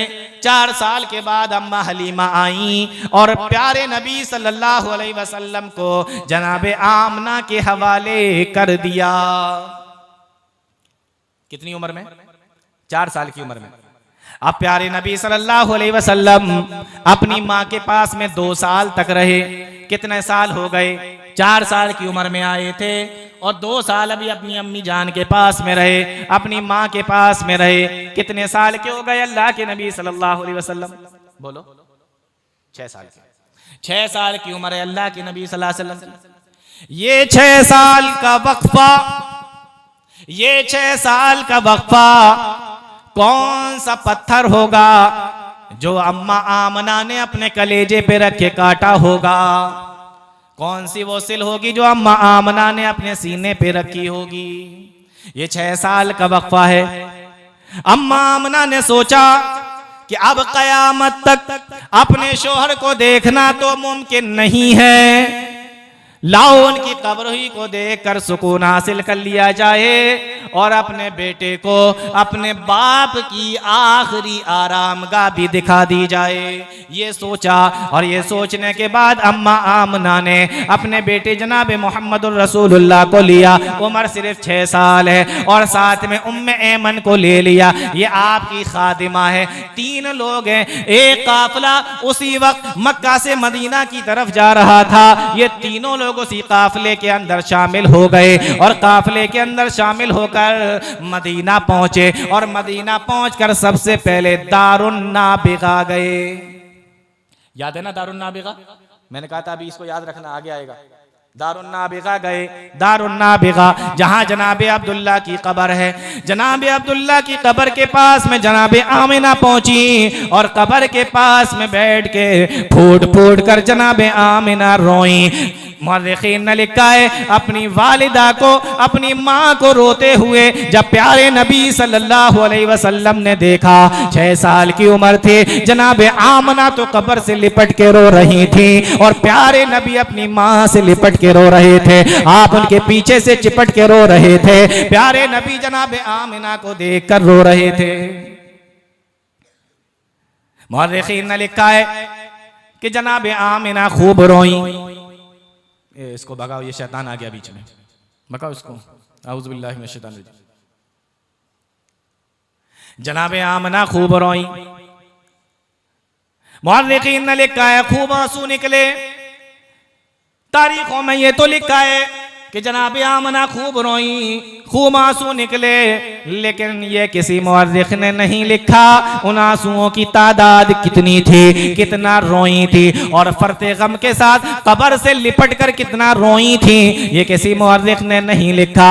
कितने गिले किए होंगे, कितने शिकवे किए होंगे, कितनी बातें की होंगी, क्या क्या कहा होगा जनाबे अब्दुल्ला की कब्र से, ये किसी मुअर्रिख ने नहीं लिखा है। जनाबे आमना अपने शोहर की कब्र से लिपट के रो रही है और प्यारे नबी सल्लल्लाहु अलैहि वसल्लम अपनी वालिदा को देखकर रो रहे हैं।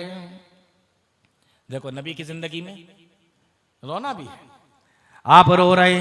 मुअर्रिखीन ने लिखा है कि अम्मा आमिना 1 महीने तक, अब ये तीनों लोग फिर से इकट्ठा हुए, जनाबे आमना और प्यारे नबी सल्लल्लाहु अलैहि वसल्लम जिनकी उम्र 6 साल है और उम्मे ऐमन, ये तीनों के तीनों लोग तैयार हुए, रखते सफर बांधा और यहाँ मक्का की तरफ निकलने लगे, मदीना से जाने लगे।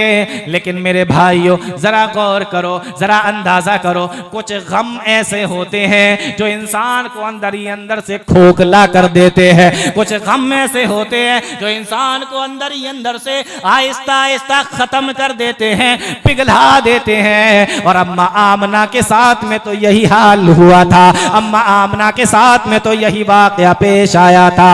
अम्मा आमना जो जवानी के आलम में उनके शोहर के जाने का जो गम और जख्म जो उनके दिल के ऊपर लगा था, वो शोहर की कब्र को देखकर ताजा हो गया था, वो शोहर की यादें ताजा हो गई थी। अम्मा आमना ने जब अपने शोहर की कब्र कब्र को देखा। मेरे भाइयों, अब ये अम्मा आमना निकली, तीनों लोग निकले, मदीना से निकल रहे हैं, मक्का की तरफ जा रहे हैं, लेकिन ये दिल कब किसी के बस में होता है। अम्मा आमना जा तो रही है, लेकिन दिल तो इनका दारुन्नाबिगा में अटका हुआ है, दिल तो इनका दारुन्नाबिगा में रुका हुआ है। मगमूम दिल के साथ, गम दिल के साथ ये अम्मा आमना अपने बेटे जनाबे मोहम्मद रसूलुल्लाह का हाथ पकड़कर और उम्मे ऐमन के साथ मदीना से निकलती हैं और रास्ते में चलती चली जा रही हैं। मेरे भाइयों गौर से सुनना, अम्मा आमना जा रही हैं, अभी मदीना से 200 किलोमीटर का सफर किया था, मक्का में अबवा में पहुंची थी। अब यहाँ से मक्का 300 किलोमीटर है और मदीना यहाँ से 200 किलोमीटर है। मक्का में अबवा में पहुंची,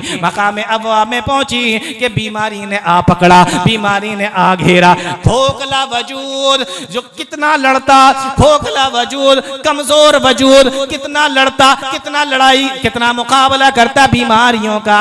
आखिर एक वक्त ऐसा आया कि जनाबे आमना धीरे धीरे मौत की दहलीज तक पहुंच गई। कहाँ है? मकाम अबवा में है, 200 किलोमीटर की दूरी पर मदीना से, और मक्का से 300 किलोमीटर की दूरी पर है, मकाम अबवा में है और मौत की दहलीज पर है। खोखला वजूद है, बीमारियों से कितना लड़ता। जनाबे आमना अब इस परदेश में और मौत के मुंह में जा रही हैं, लेकिन सिर्फ एक ही गम है, कोई दूसरा गम नहीं है। एक ही फिक्र है और कोई दूसरी फिक्र नहीं है। अपने मरने का गम नहीं है, अपनी मौत की फिक्र नहीं है, अपने जाने का गम नहीं है, सिर्फ एक ही गम है, एक ही फिक्र है, एक ही गम है, मेरे दिल के टुकड़े का क्या होगा, मेरे कलेजे के टुकड़े का क्या होगा। कौन इसको पालेगा, कौन इसको पोसेगा, कौन इसको पालेगा, कौन इसकी परवरिश करेगा, कौन इसकी देखभाल करेगा, कौन इसकी खबरगिरी करेगा। कोई मेरे कलेजे के टुकड़े का क्या होगा। बस यही गम लगा हुआ है, यही फिक्र जनाबे आमना को सताई जा रही है। मेरे बेटे का क्या होगा।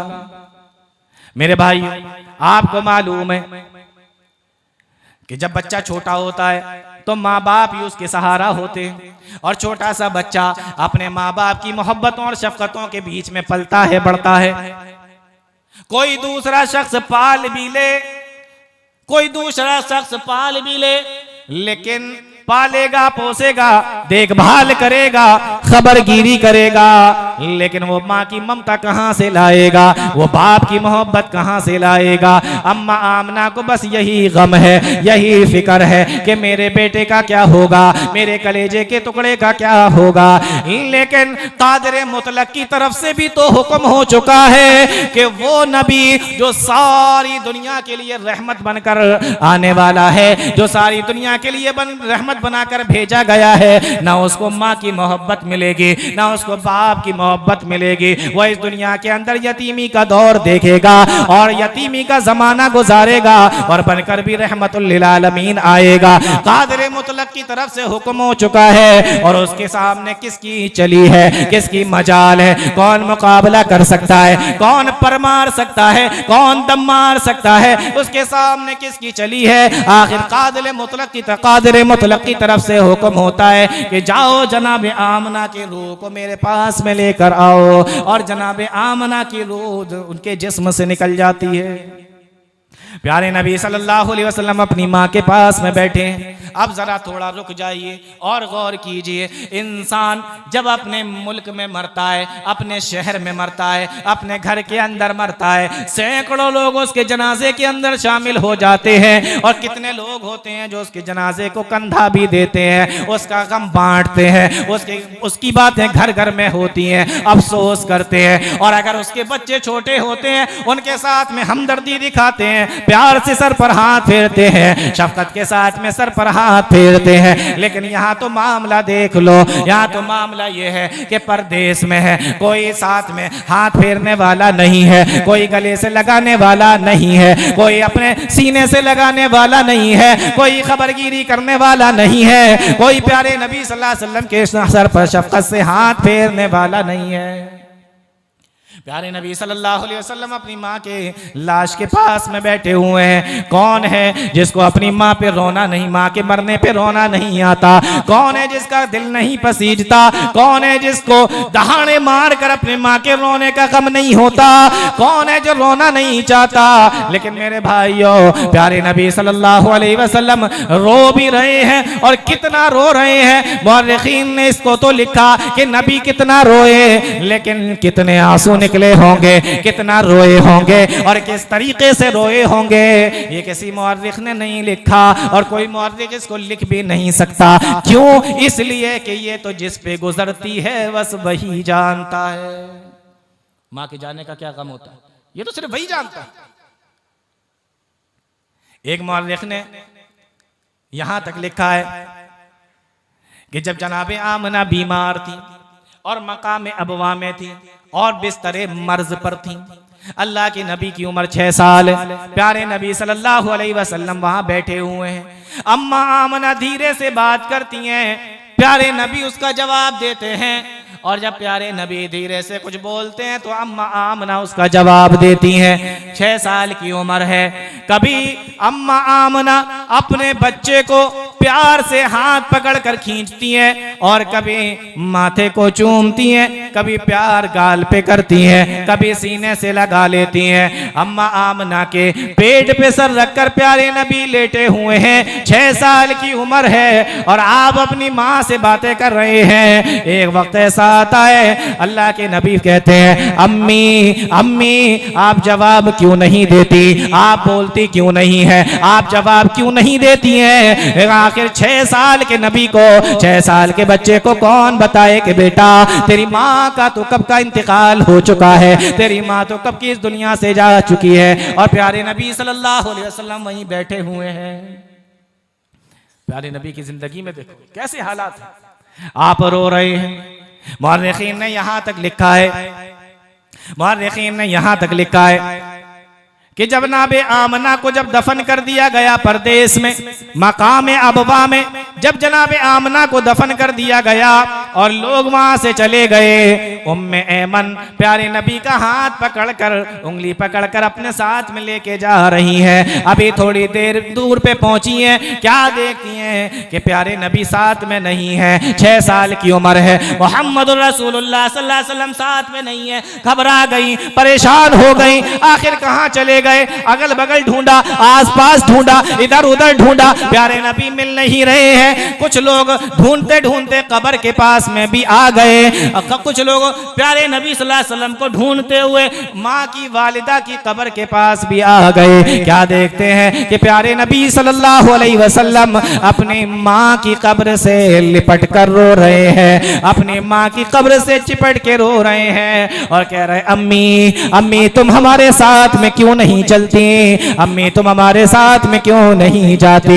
ओ अम्मी क्या तुम जानती नहीं हो इस दुनिया में तेरे अलावा मेरा कोई नहीं है, अम्मी तू हमारे साथ में क्यों नहीं चलती? प्यारे नबी सल्लल्लाहु अलैहि वसल्लम अपनी माँ की कब्र से चिपट के रो रहे हैं। नबी सल्लल्लाहु अलैहि वसल्लम की जिंदगी में आप रोना देख रहे हैं, हमें रोना नहीं आता, हमें इतने, हमारे दिल इतने सख्त हो चुके हैं।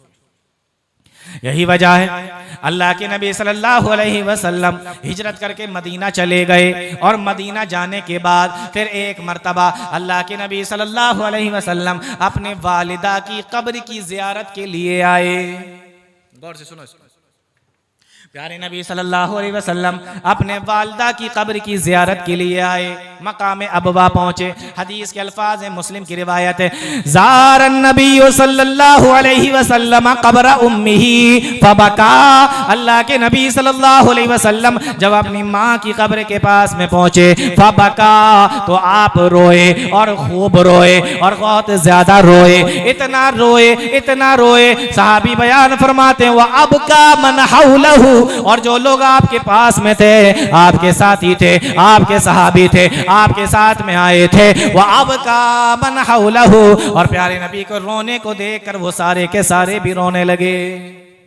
सोचो कितना रो रहे होंगे कि सामने वाले को देखकर रोना आ रहा है, प्यारे नबी को रोता देखकर रो रहे हैं, सोचो कितना रो रहे होंगे। फरमाया ज़ारन नबी सल्लल्लाहु अलैहि वसल्लम क़ब्र उम्मिही फबका व अबका मन हौलहु, और बराबर में जो लोग थे वो भी रोने लगे। आपने जब लोगों को रोते हुए देखा, आपने जब लोगों को रोते हुए देखा, प्यारे नबी सल्लल्लाहु अलैहि वसल्लम ने फरमाया ओ लोगों जानते हो मैं क्यों रो रहा हूँ? फरमाया अल्लाह के नबी बताइए। प्यारे नबी सल्लल्लाहु अलैहि वसल्लम ने फरमाया इस्ताज़नतु रब्बी अन अज़ूरा क़ब्री क़ब्र उम्मी, मैंने अपने रब से ये इजाजत मांगी थी कि मैं अपनी माँ की कब्र को देखना चाहता हूँ, मैं अपने वालिदा की कब्र को देखना चाहता हूँ, तो मुझे इजाजत दे दी गई। फ़अज़िन ली, मुझे इजाजत दे दी गई। और फिर मैंने अपने रब से ये इजाजत मांगी अन अस्तग़फ़िर लहा, मैं अपनी माँ के लिए मग़फ़िरत की भी दुआ करना चाहता हूँ, मैं उनके लिए मग़फ़िरत की दुआ करना चाहता हूँ। फ़लम युज़न ली, तो मुझे मग़फ़िरत की दुआ करने की इजाजत नहीं दी गई। क्यों नहीं दी अल्लाह ताला ने? ये अल्लाह ताला जानता है। क्या वजह है उसकी? बहुत सारी चीजें, बहुत सारी वजह उलमा ने लिखी हैं, लेकिन मुख्तसर ये कि प्यारे नबी सल्लल्लाहु अलैहि वसल्लम को मग़फ़िरत की इजाजत, दुआ करने की इजाजत नहीं मिली और कब्र की ज़ियारत की इजाजत मिल गई। 6 साल की उम्र है। बात को मैं समेट रहा हूं, जल्दी से खत्म करता हूं, वक्त बहुत ज्यादा हो गया। प्यारे नबी सल्लल्लाहु अलैहि वसल्लम की 6 साल की उम्र है। प्यारे नबी सल्लल्लाहु अलैहि वसल्लम उम्मे ऐमन का हाथ पकड़े हैं, उम्मे ऐमन उनकी उंगली पकड़ी हुई है और उम्मे ऐमन उनको लेकर आती हैं, मक्का पहुंचती हैं और दादा अब्दुल मुत्तलिब के पास में जाकर कहती हैं कि इनकी वालिदा का जनाब आमना का मकाम अबवा में इंतकाल हो गया है, वफात हो गई है और पोते को दादा के हवाले कर दिया। समझ में तो आ रहा है ना? कोई दिक्कत तो नहीं हो रही समझने में? पोते को दादा के हवाले कर दिया।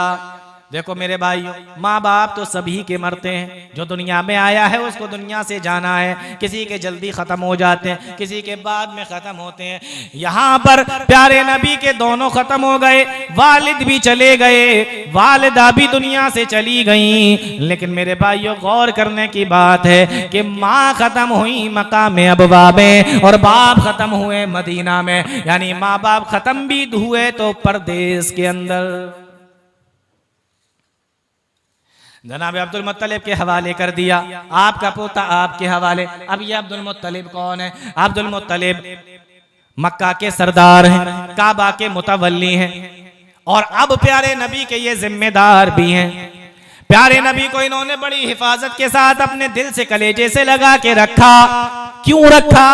क्योंकि जानते थे कि यतीमी क्या चीज होती है। हम और आप भी जानते हैं कि यतीमी क्या चीज होती है, लेकिन जिस पे गुजरती है वो जितना जानता है हम उतना नहीं जान सकते। और आपको एक बड़े ताज्जुब की बात बता रहा हूँ, जब प्यारे नबी अपने वालिदा के पेट में थे तो इनके वालिद का इंतकाल हो गया था। और कितने ताज्जुब की बात है कि जब जनाब अब्दुल मुत्तलिब अपनी माँ के पेट में थे तो इनके वालिद का इंतकाल हो गया था। आया समझ में कुछ? तो अब्दुल मुत्तलिब जानते थे कि यतीमी क्या चीज होती है। अब्दुल मुत्तलिब के दुनिया में आने से पहले जनाब हाशिम का इंतकाल हो गया था फिलिस्तीन के अंदर, और इसी तरीके से प्यारे नबी के दुनिया में आने से पहले जनाब अब्दुल्ला का इंतकाल हो गया था मदीना के अंदर।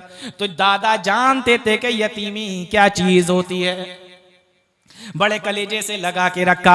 रौबदार आदमी थे, मक्का के अंदर बड़ी इनकी इज्जत थी, बहुत रौब इनका था। इतने रौबदार आदमी थे कि अगर दादा अब्दुल मुत्तलिब सो रहे हो तो पूरे मक्का के अंदर किसी को इजाजत नहीं थी कि कोई उनको सोते से उठाए सिवाय मोहम्मदुर रसूलुल्लाह के। अगर दादा किसी खाली जगह पर बैठे हुए हैं, अकेले बैठे हुए हैं, तो किसी को इजाजत नहीं थी पूरे मक्का के अंदर कि कोई उनके पास में चला जाए सिवाय मोहम्मद रसूलुल्लाह के। अगर दादा अपनी सवारी से जा रहे हो तो पीछे कोई बैठ नहीं सकता पूरे मक्का के अंदर सिवाय मोहम्मदुर रसूलुल्लाह के। इतनी मोहब्बत अल्लाह ताला ने दादा के दिल के अंदर पोते की डाल दी। हमेशा कलेजे से लगा के रखा, हमेशा दिल से लगा के रखा। जब मक्का के अंदर जाते अपने साथ में लेकर जाते, दारुन नदवा में जाते अपने साथ में लेकर जाते, मक्का के बाहर जाते अपने साथ में लेकर जाते। एक मर्तबा खाना काबा में दादा बैठे हुए हैं और पोता वहीं जनाब जनाब मोहम्मद रसूलुल्लाह सल्लल्लाहु अलैहि वसल्लम पास में बैठे हुए हैं और तकरीबन 8 साल की उम्र है। कितनी उम्र है? 8 साल की उम्र है। प्यारे नबी वहीं पर बैठे हुए हैं। गौर से सुनना इस वाक्य को। प्यारे नबी वहीं पर बैठे हुए हैं। इतने में कुछ लोग आए, अरब के ही रहने वाले थे और बनु मुदलज के थे। बनु मुदलज बहुत मशहूर हैं ये लोग, सुराका इब्ने मालिक इसी खानदान के थे, बनु मुदलज के। तो कुछ लोग आए और दादा पहले खाना काबा के पास में पहुंचे, खाना काबा का तवाफ किया और खाना काबा का तवाफ करने के बाद फिर ये अब्दुल मुत्तलिब के पास में पहुंचे और अब्दुल मुत्तलिब के पास में जाकर कहते हैं, अब गौर से सुनो, अब्दुल मुत्तलिब के पास में जाकर कहते हैं, ए अब्दुल मुत्तलिब, ए अब्दुल मुत्तलिब, मैंने तेरे पोते को देखा है, मैंने इसके पैरों को भी देखा है, मैंने इसके कदमों को भी देखा है, मैंने इसके पैरों को भी देखा है, मैंने इसके कदमों को भी देखा है, और मैंने मकाम इब्राहिम पर जो पत्थर जिस पर इब्राहिम अलैहिस्सलातु वस्सलाम के पैर के निशान हैं, मैंने उन निशानों को भी देखा है। ऐ अब्दुल मुत्तलिब, तेरे पोते के पैर उस पत्थर के अंदर जो पैरों के निशान हैं उससे बहुत मिलते जुलते हैं। आया को समझ में? उस निशान से बहुत मिलते जुलते हैं। अब वो पैरों के निशान किसके थे? बोलो किसके थे? हजरत इब्राहिम अलैहिस्सलातु वस्सलाम के थे, इसलिए तो उनको मकाम इब्राहिम कहा जाता है। हजरत इब्राहिम अलैहिस्सलातु वस्सलाम के कदमों के निशान से तेरे पोते के कदमों के निशान बहुत मिलते जुलते हैं। जब अब्दुल मुत्तलिब ने ये सुना तो इज्जत और बढ़ गई, हिफाजत और बढ़ गई और कलेजे से लगा के रखा, क्योंकि अब्दुल मुत्तलिब को मालूम था, सारा मक्का जानता था, सारा अरब जानता था कि इब्राहिम अलैहिस्सलातु वस्सलाम कितने बड़े आदमी थे, और अगर किसी का पोता उनसे मिलता जुलता हो तो सोचो क्या बात होगी।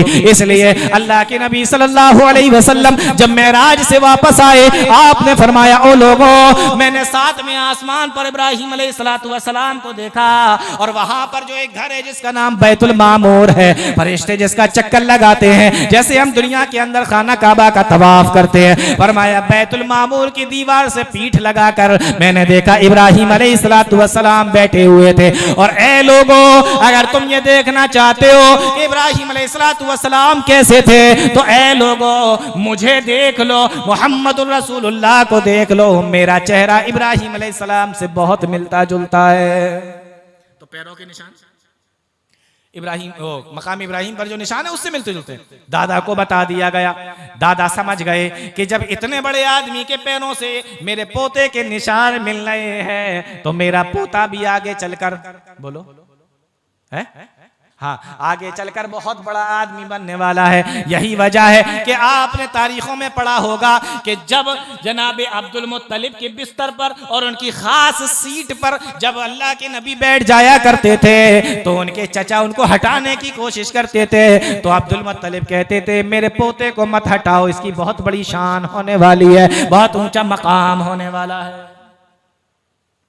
लेकिन मेरे भाई ये दिन भी, हाँ, जनाब अब्दुल मुत्तलिब ने उम्मे ऐमन से कह दिया कि देखो मेरे पोते का बड़ा ख्याल रखना, मैं भी ख्याल रखूंगा, तुम भी ख्याल रखना और इसकी हिफाजत करना। घर के अंदर बड़े अच्छे तरीके से रखा जा रहा है, लेकिन अब ये देखो कि ये दिन भी बहुत ज्यादा दिन नहीं गुजरे, सिर्फ 2 साल का अरसा गुजरा था। अल्लाह के नबी सल्लल्लाहु अलैहि वसल्लम अपने दादा के साथ में, अब्दुल मुत्तलिब के साथ में रह रहे हैं। बड़े दिल से लगा के रखा जा रहा है, बड़े कलेजे से लगा के रखा जा रहा है। 8 साल की उम्र है और दादा की उम्र 82 साल की हो चुकी है और दादा बिस्तरे मर्ज पर लेटे हुए हैं और चल चलाओ का वक्त है, दादा के इस दुनिया से जाने का वक्त है। मक्का के सरदार हैं, लेकिन होंगे मक्का के सरदार कौन इस दुनिया के अंदर हमेशा रहने के लिए आया, कौन इस दुनिया में ऐसा आया जो हमेशा रहेगा, और कौन है जो इस दुनिया के अंदर दुनिया हमेशा हमेशा रहेगा। जो इस दुनिया में आया है मेरे भाइयों, एक दिन उसको जरूर इस दुनिया से जाना है। दादा के भी जाने का वक्त आ गया है। प्यारे नबी वहीं पर बैठे हुए हैं हैं, 8 साल की उम्र है। दादा को भी जाने से पहले सिर्फ एक ही फिक्र है, एक ही गम है कि मेरे पोते का ख्याल कौन रखेगा, कौन इसको पालेगा, कौन इसको पोसेगा, कौन इसकी खबरगिरी करेगा, कौन इसकी देखभाल करेगा। और बड़ी शफकत के साथ में अपने पोते के सर पे हाथ फेरते जा रहे हैं। उसके बाद आपने यानी अब दादा अब्दुल मुत्तलिब ने अपने बेटों को बुलाया। अब्दुल्ला का तो पहले इंतकाल हो चुका है, 9 बेटे बाकी हैं। 9 बेटों को अपने पास में बुलाया। जब ये सारे बेटे आपके पास में आ गए तो दादा अब्दुल मुत्तलिब ने अपने बेटों से कहा, ओ मेरे बेटो, अपने तीसरे नंबर के बेटे जनाबे अबू तालिब को बुलाया और कहा, ए अबू तालिब, आज से मेरा पोता यानी तुम्हारा भतीजा मैं तुम्हारे हवाले कर रहा हूं, आज से तुम इसका ख्याल रखना। किसके हवाले किया? बोलो। अबू तालिब के हवाले कर दिया। कितने नंबर के बेटे थे? तीसरे नंबर के बेटे अबू तालिब के हवाले कर दिया। सवाल ये है कि अबू तालिब ही को क्यों दिया, हारिस को क्यों नहीं दिया, अब्बास को क्यों नहीं दिया, जुबैर को क्यों नहीं दिया, और बाकी जो उनके बेटे थे उनको क्यों नहीं दिया, अबू लहब को क्यों नहीं दिया, अबू तालिब ही को क्यों दिया? बड़ा प्यारा जवाब मुअर्रिखीन ने लिखा है, ये जवाब यहाँ से लेकर जाना। फरमाया अब्दुल मुत्तलिब की 5 बीवियाँ थीं, 5 बीवियाँ, उनमें से जो अबू तालिब थे और जनाबे अब्दुल्ला थे वो एक ही बीवी से थे, बाकी बेटे और बीवियों से थे। तो यानी खून बाप की तरफ से अब्दुल्ला और अबू तालिब, इनके बाप जनाबे अब्दुल मुत्तलिब, और माँ की तरफ से भी दोनों का खून एक ही था, इसलिए अबू तालिब के हवाले कर दिया। 82 साल की उम्र है, दादा अब्दुल मुत्तलिब हवाले करके दुनिया से चले गए। प्यारे नबी सल्लल्लाहु अलैहि वसल्लम अपने दादा के बिस्तरे मर्ज के पास में उनकी लाश पड़ी हुई है और प्यारे नबी सल्लल्लाहु अलैहि वसल्लम वहां पे रो रहे हैं। और आप इतना रोए, उम्मे ऐमन बयान फरमाती हैं कि अल्लाह के नबी खूब रोए, और जब आपका जनाजा उठाया गया तो वहां पर भी रोए, और जब कब्र पे मिट्टी दी जा रही थी तो प्यारे नबी वहां भी रो रहे थे। मेरे भाइयों देखो, रोना हमें रोना नहीं आता, हमारी जिंदगी से रोना निकल गया है। प्यारे नबी सल्लल्लाहु अलैहि वसल्लम की सीरत को जब आप पढ़ेंगे आपको जगह जगह पर रोना मिलेगा। अबू तालिब के हवाले कर दिया। अब ये एक आखिरी बात बता के बात खत्म करता हूं, वक्त बहुत हो गया। अब अबू तालिब के हवाले कर दिया गया, अबू तालिब के हवाले कर दिया गया। अब ये भतीजा अबू तालिब के हवाले है। अब अबू तालिब मक्का के सरदार हैं, खाना काबा के मुतवल्ली हैं, और मक्का के अंदर प्यारे नबी सल्लल्लाहु अलैहि वसल्लम के जिम्मेदार हैं। यानी जो काम पहले अब्दुल मुत्तलिब का था, अब वो सारा काम किसका हो गया? अबू तालिब का हो गया। लेकिन एक अजीब बात बता रहा हूं, अबू तालिब थे तो बड़े बढ़िया आदमी, बहुत अच्छे आदमी, लेकिन गरीब थे, घराना कमजोर था, तंग दस्ती घर के अंदर रहा करती थी, गरीब आदमी थे, लेकिन शफकत किया करते थे, मोहब्बत किया करते थे, रहम दिल थे, रहम करने वाले थे, इज्जत किया करते थे, एहतराम किया करते थे, और इतनी ज्यादा मोहब्बत और इतनी ज्यादा इज्जत किया करते थे कि इतनी मोहब्बत अपनी सगी औलाद से भी नहीं करते थे। कौन? अबू तालिब। प्यारे नबी सल्लल्लाहु अलैहि वसल्लम अबू तालिब के पास में 8 साल की उम्र थी जब चाचा के हवाले किया गया।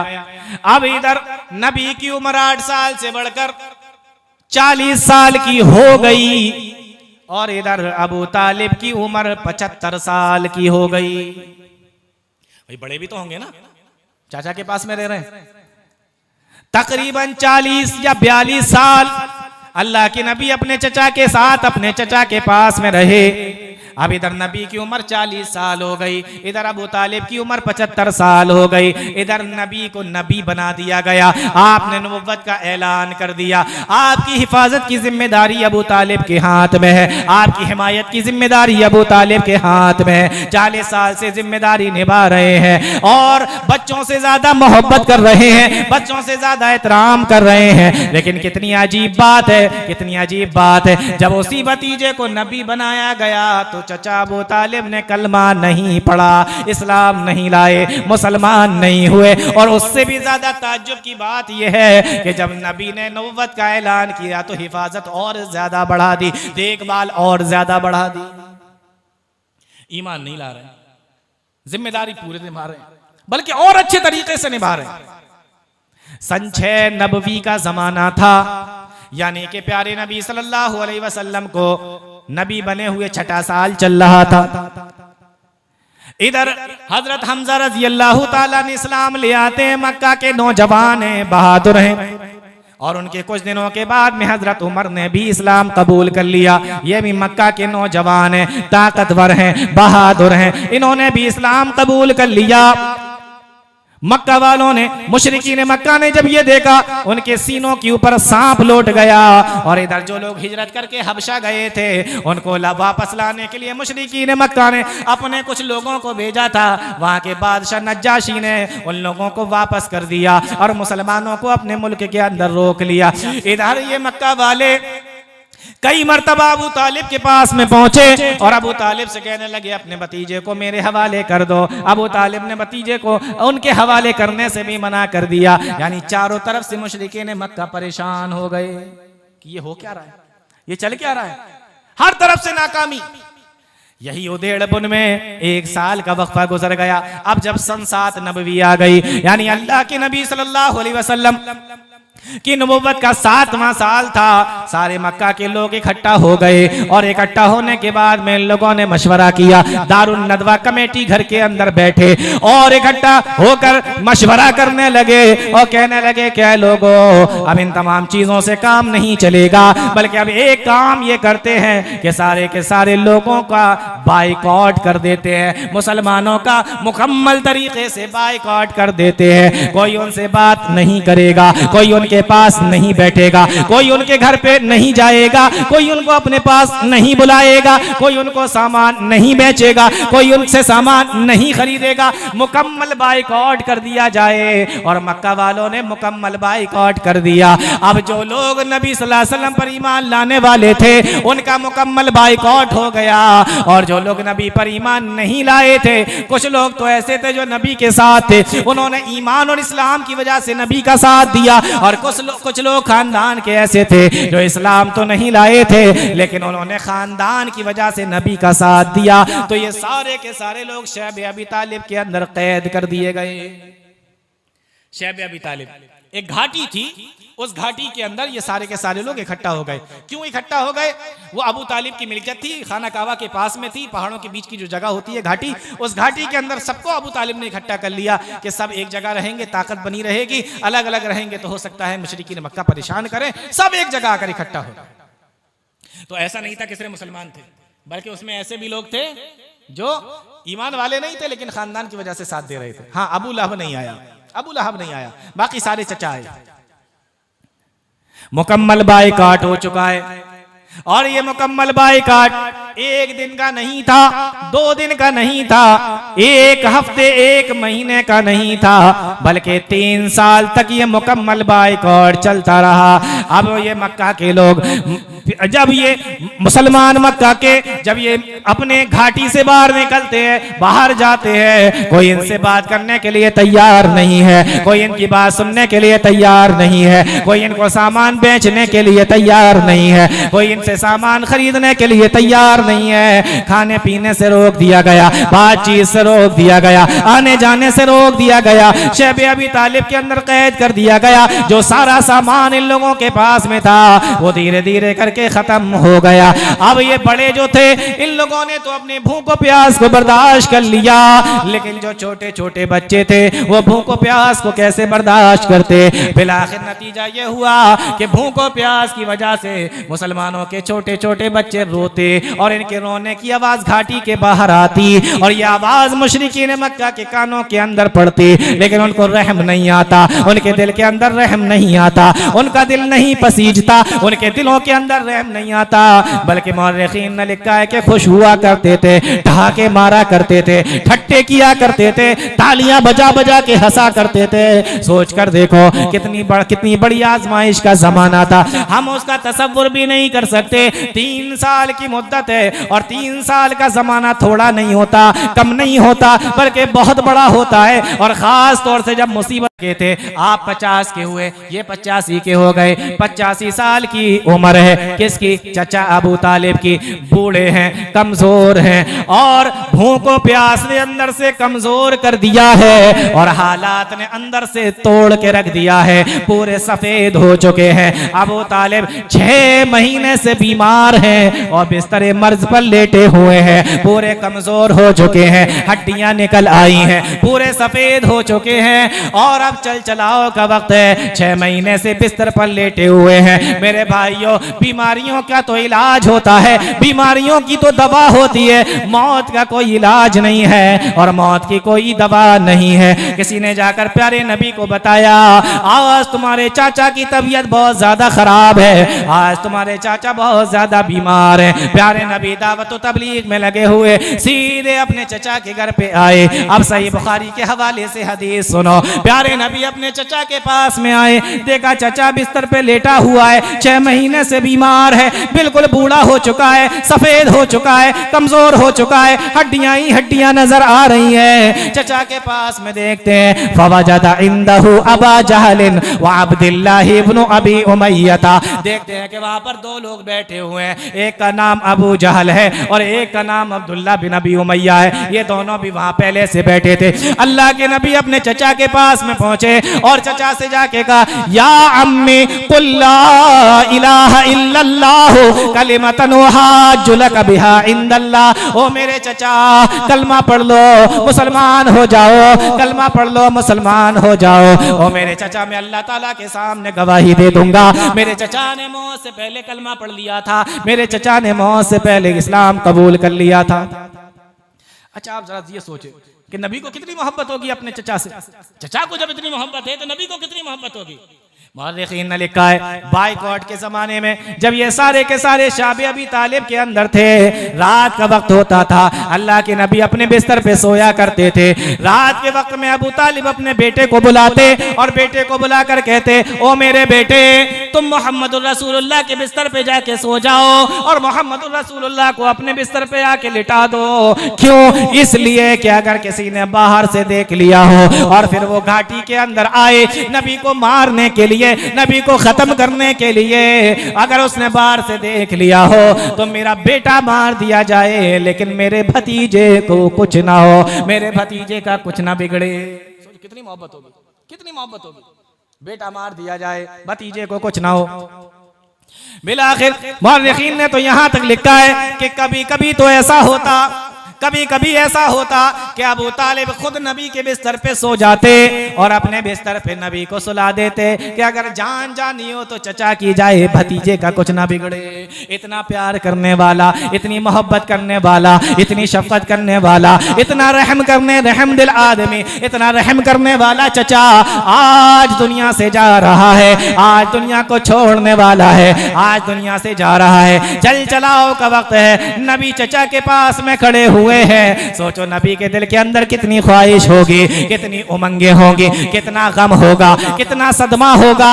नबी कितना सोच रहे होंगे कि कलमा पढ़ ले मुसलमान हो जा, कलमा पढ़ ले मुसलमान हो जा। कितना सोच रहे होंगे कि जो मेरा चचा हालात के थपेड़ों का सामना ना कर सका, वो अल्लाह के अजाब का सामना कैसे करेगा। जो हालात जिसको हालात ने तोड़ के रख दिया हो, वो चचा अल्लाह के अजाब को कैसे बर्दाश्त करेगा।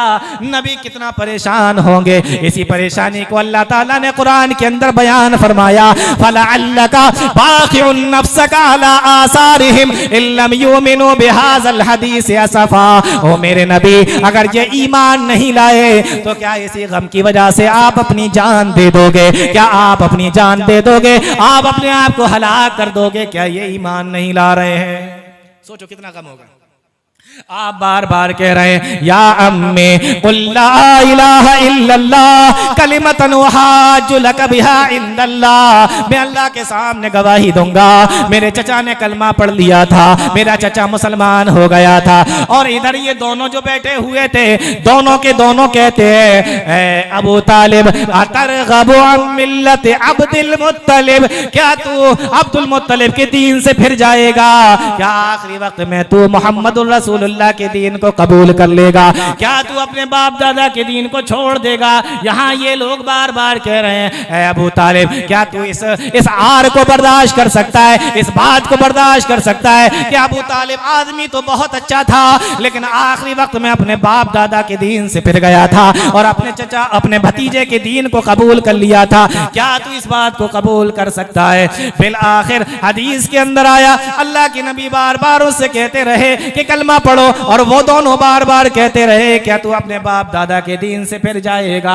हत्ता काला अबू तालिबिन, यहाँ तक कि अबू तालिब ने आखिरी जुमला कहा, आखिरी कलिमा कहा। कौन सा जुमला, कौन सा कलमा? फरमाया, अला मिल्लत अब्दुल मुत्तलिब व अबा अन यक़ूल ला इलाहा इल्लल्लाह। ओ लोगों सुन लो, ओ लोगों गवाह हो जाओ, मैं अब्दुल मुत्तलिब के दीन पे मर रहा हूँ और मैं ला इलाहा इल्लल्लाह का इनकार करके जा रहा हूँ, मैं ला इलाहा इल्लल्लाह का इनकार कर रहा हूँ, मैं अब्दुल मुत्तलिब के दीन पे मर रहा हूँ। ये अबू तालिब ने कहा और उसके बाद अबू तालिब की जान निकल गई। अबू तालिब इस दुनिया से रुखसत हो गए, अबू तालिब इस दुनिया से चले गए, कलमा नहीं पड़ा, मुसलमान नहीं हुए। प्यारे नबी को इतना गम है, आप अपने चचा के बिस्तर के पास में बैठे हुए हैं, लाश के पास में बैठे हुए हैं, और प्यारे नबी फरमाते हैं, वल्लाहि ला अस्तगफिरन्ना लका मा लम उनहा अनका।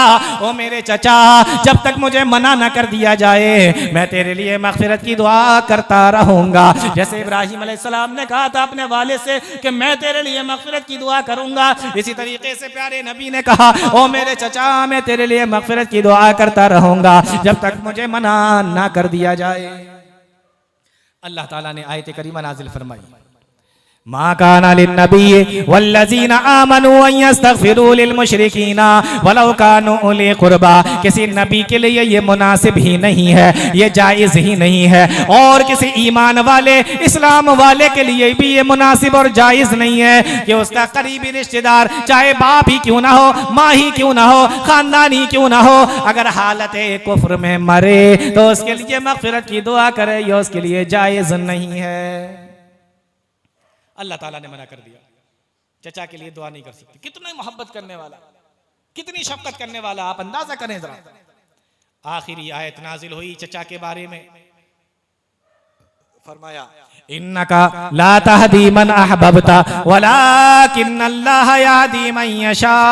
ए नबी, आप जिसको चाहे हिदायत नहीं दे सकते, अल्लाह ताला जिसको चाहेगा हिदायत देगा। हिदायत देना किसके हाथ में है? मौलाना के हाथ में, मौलवियों के हाथ में है। हमारा काम सुनाना है। ये काम तो नबी के भी हाथ में नहीं था। अगर नबी के हाथ में होता तो कम से कम चचा से कलमा तो जरूर पढ़वा लेते, लेकिन नबी के लिए भी अल्लाह ने कह दिया, इन्नका ला तहदी मन अहबबता वलाकिन्नल्लाह यहदी मन यशा। ऐ नबी, आप जिसको चाहे हिदायत नहीं दे सकते, वलाकिन्नल्लाह यहदी मन यशा, अल्लाह जिसको चाहेगा हिदायत देगा। अब कितने ताज्जुब की बात है, अबू जहल तो जंगे बदर के अंदर मारा गया, अब बचे अब्दुल्ला बिन अबी उमैया। ये अब्दुल्ला बिन अबी उमैया वही है जो अबू तालिब की मौत के वक्त में पास में बैठे थे और बार बार कह रहे थे, क्या तू अब्दुल मुत्तलिब के दीन को छोड़ देगा? और इन्हीं की वजह से अबू तालिब ने कलमा नहीं पढ़ा, इस्लाम कबूल नहीं किया। और कितने ताज्जुब की बात है, वलाकिन्नल्लाह यहदी मन यशा, अल्लाह जिसको चाहे हिदायत दे। यही अब्दुल्ला बिन अबी उमैया बाद में इस्लाम लाते हैं और अम्र इब्न आस के साथ में जाकर मिस्र को फतह करते हैं। आ रहा है कुछ समझ में? हिदायत देना अल्लाह के हाथ में।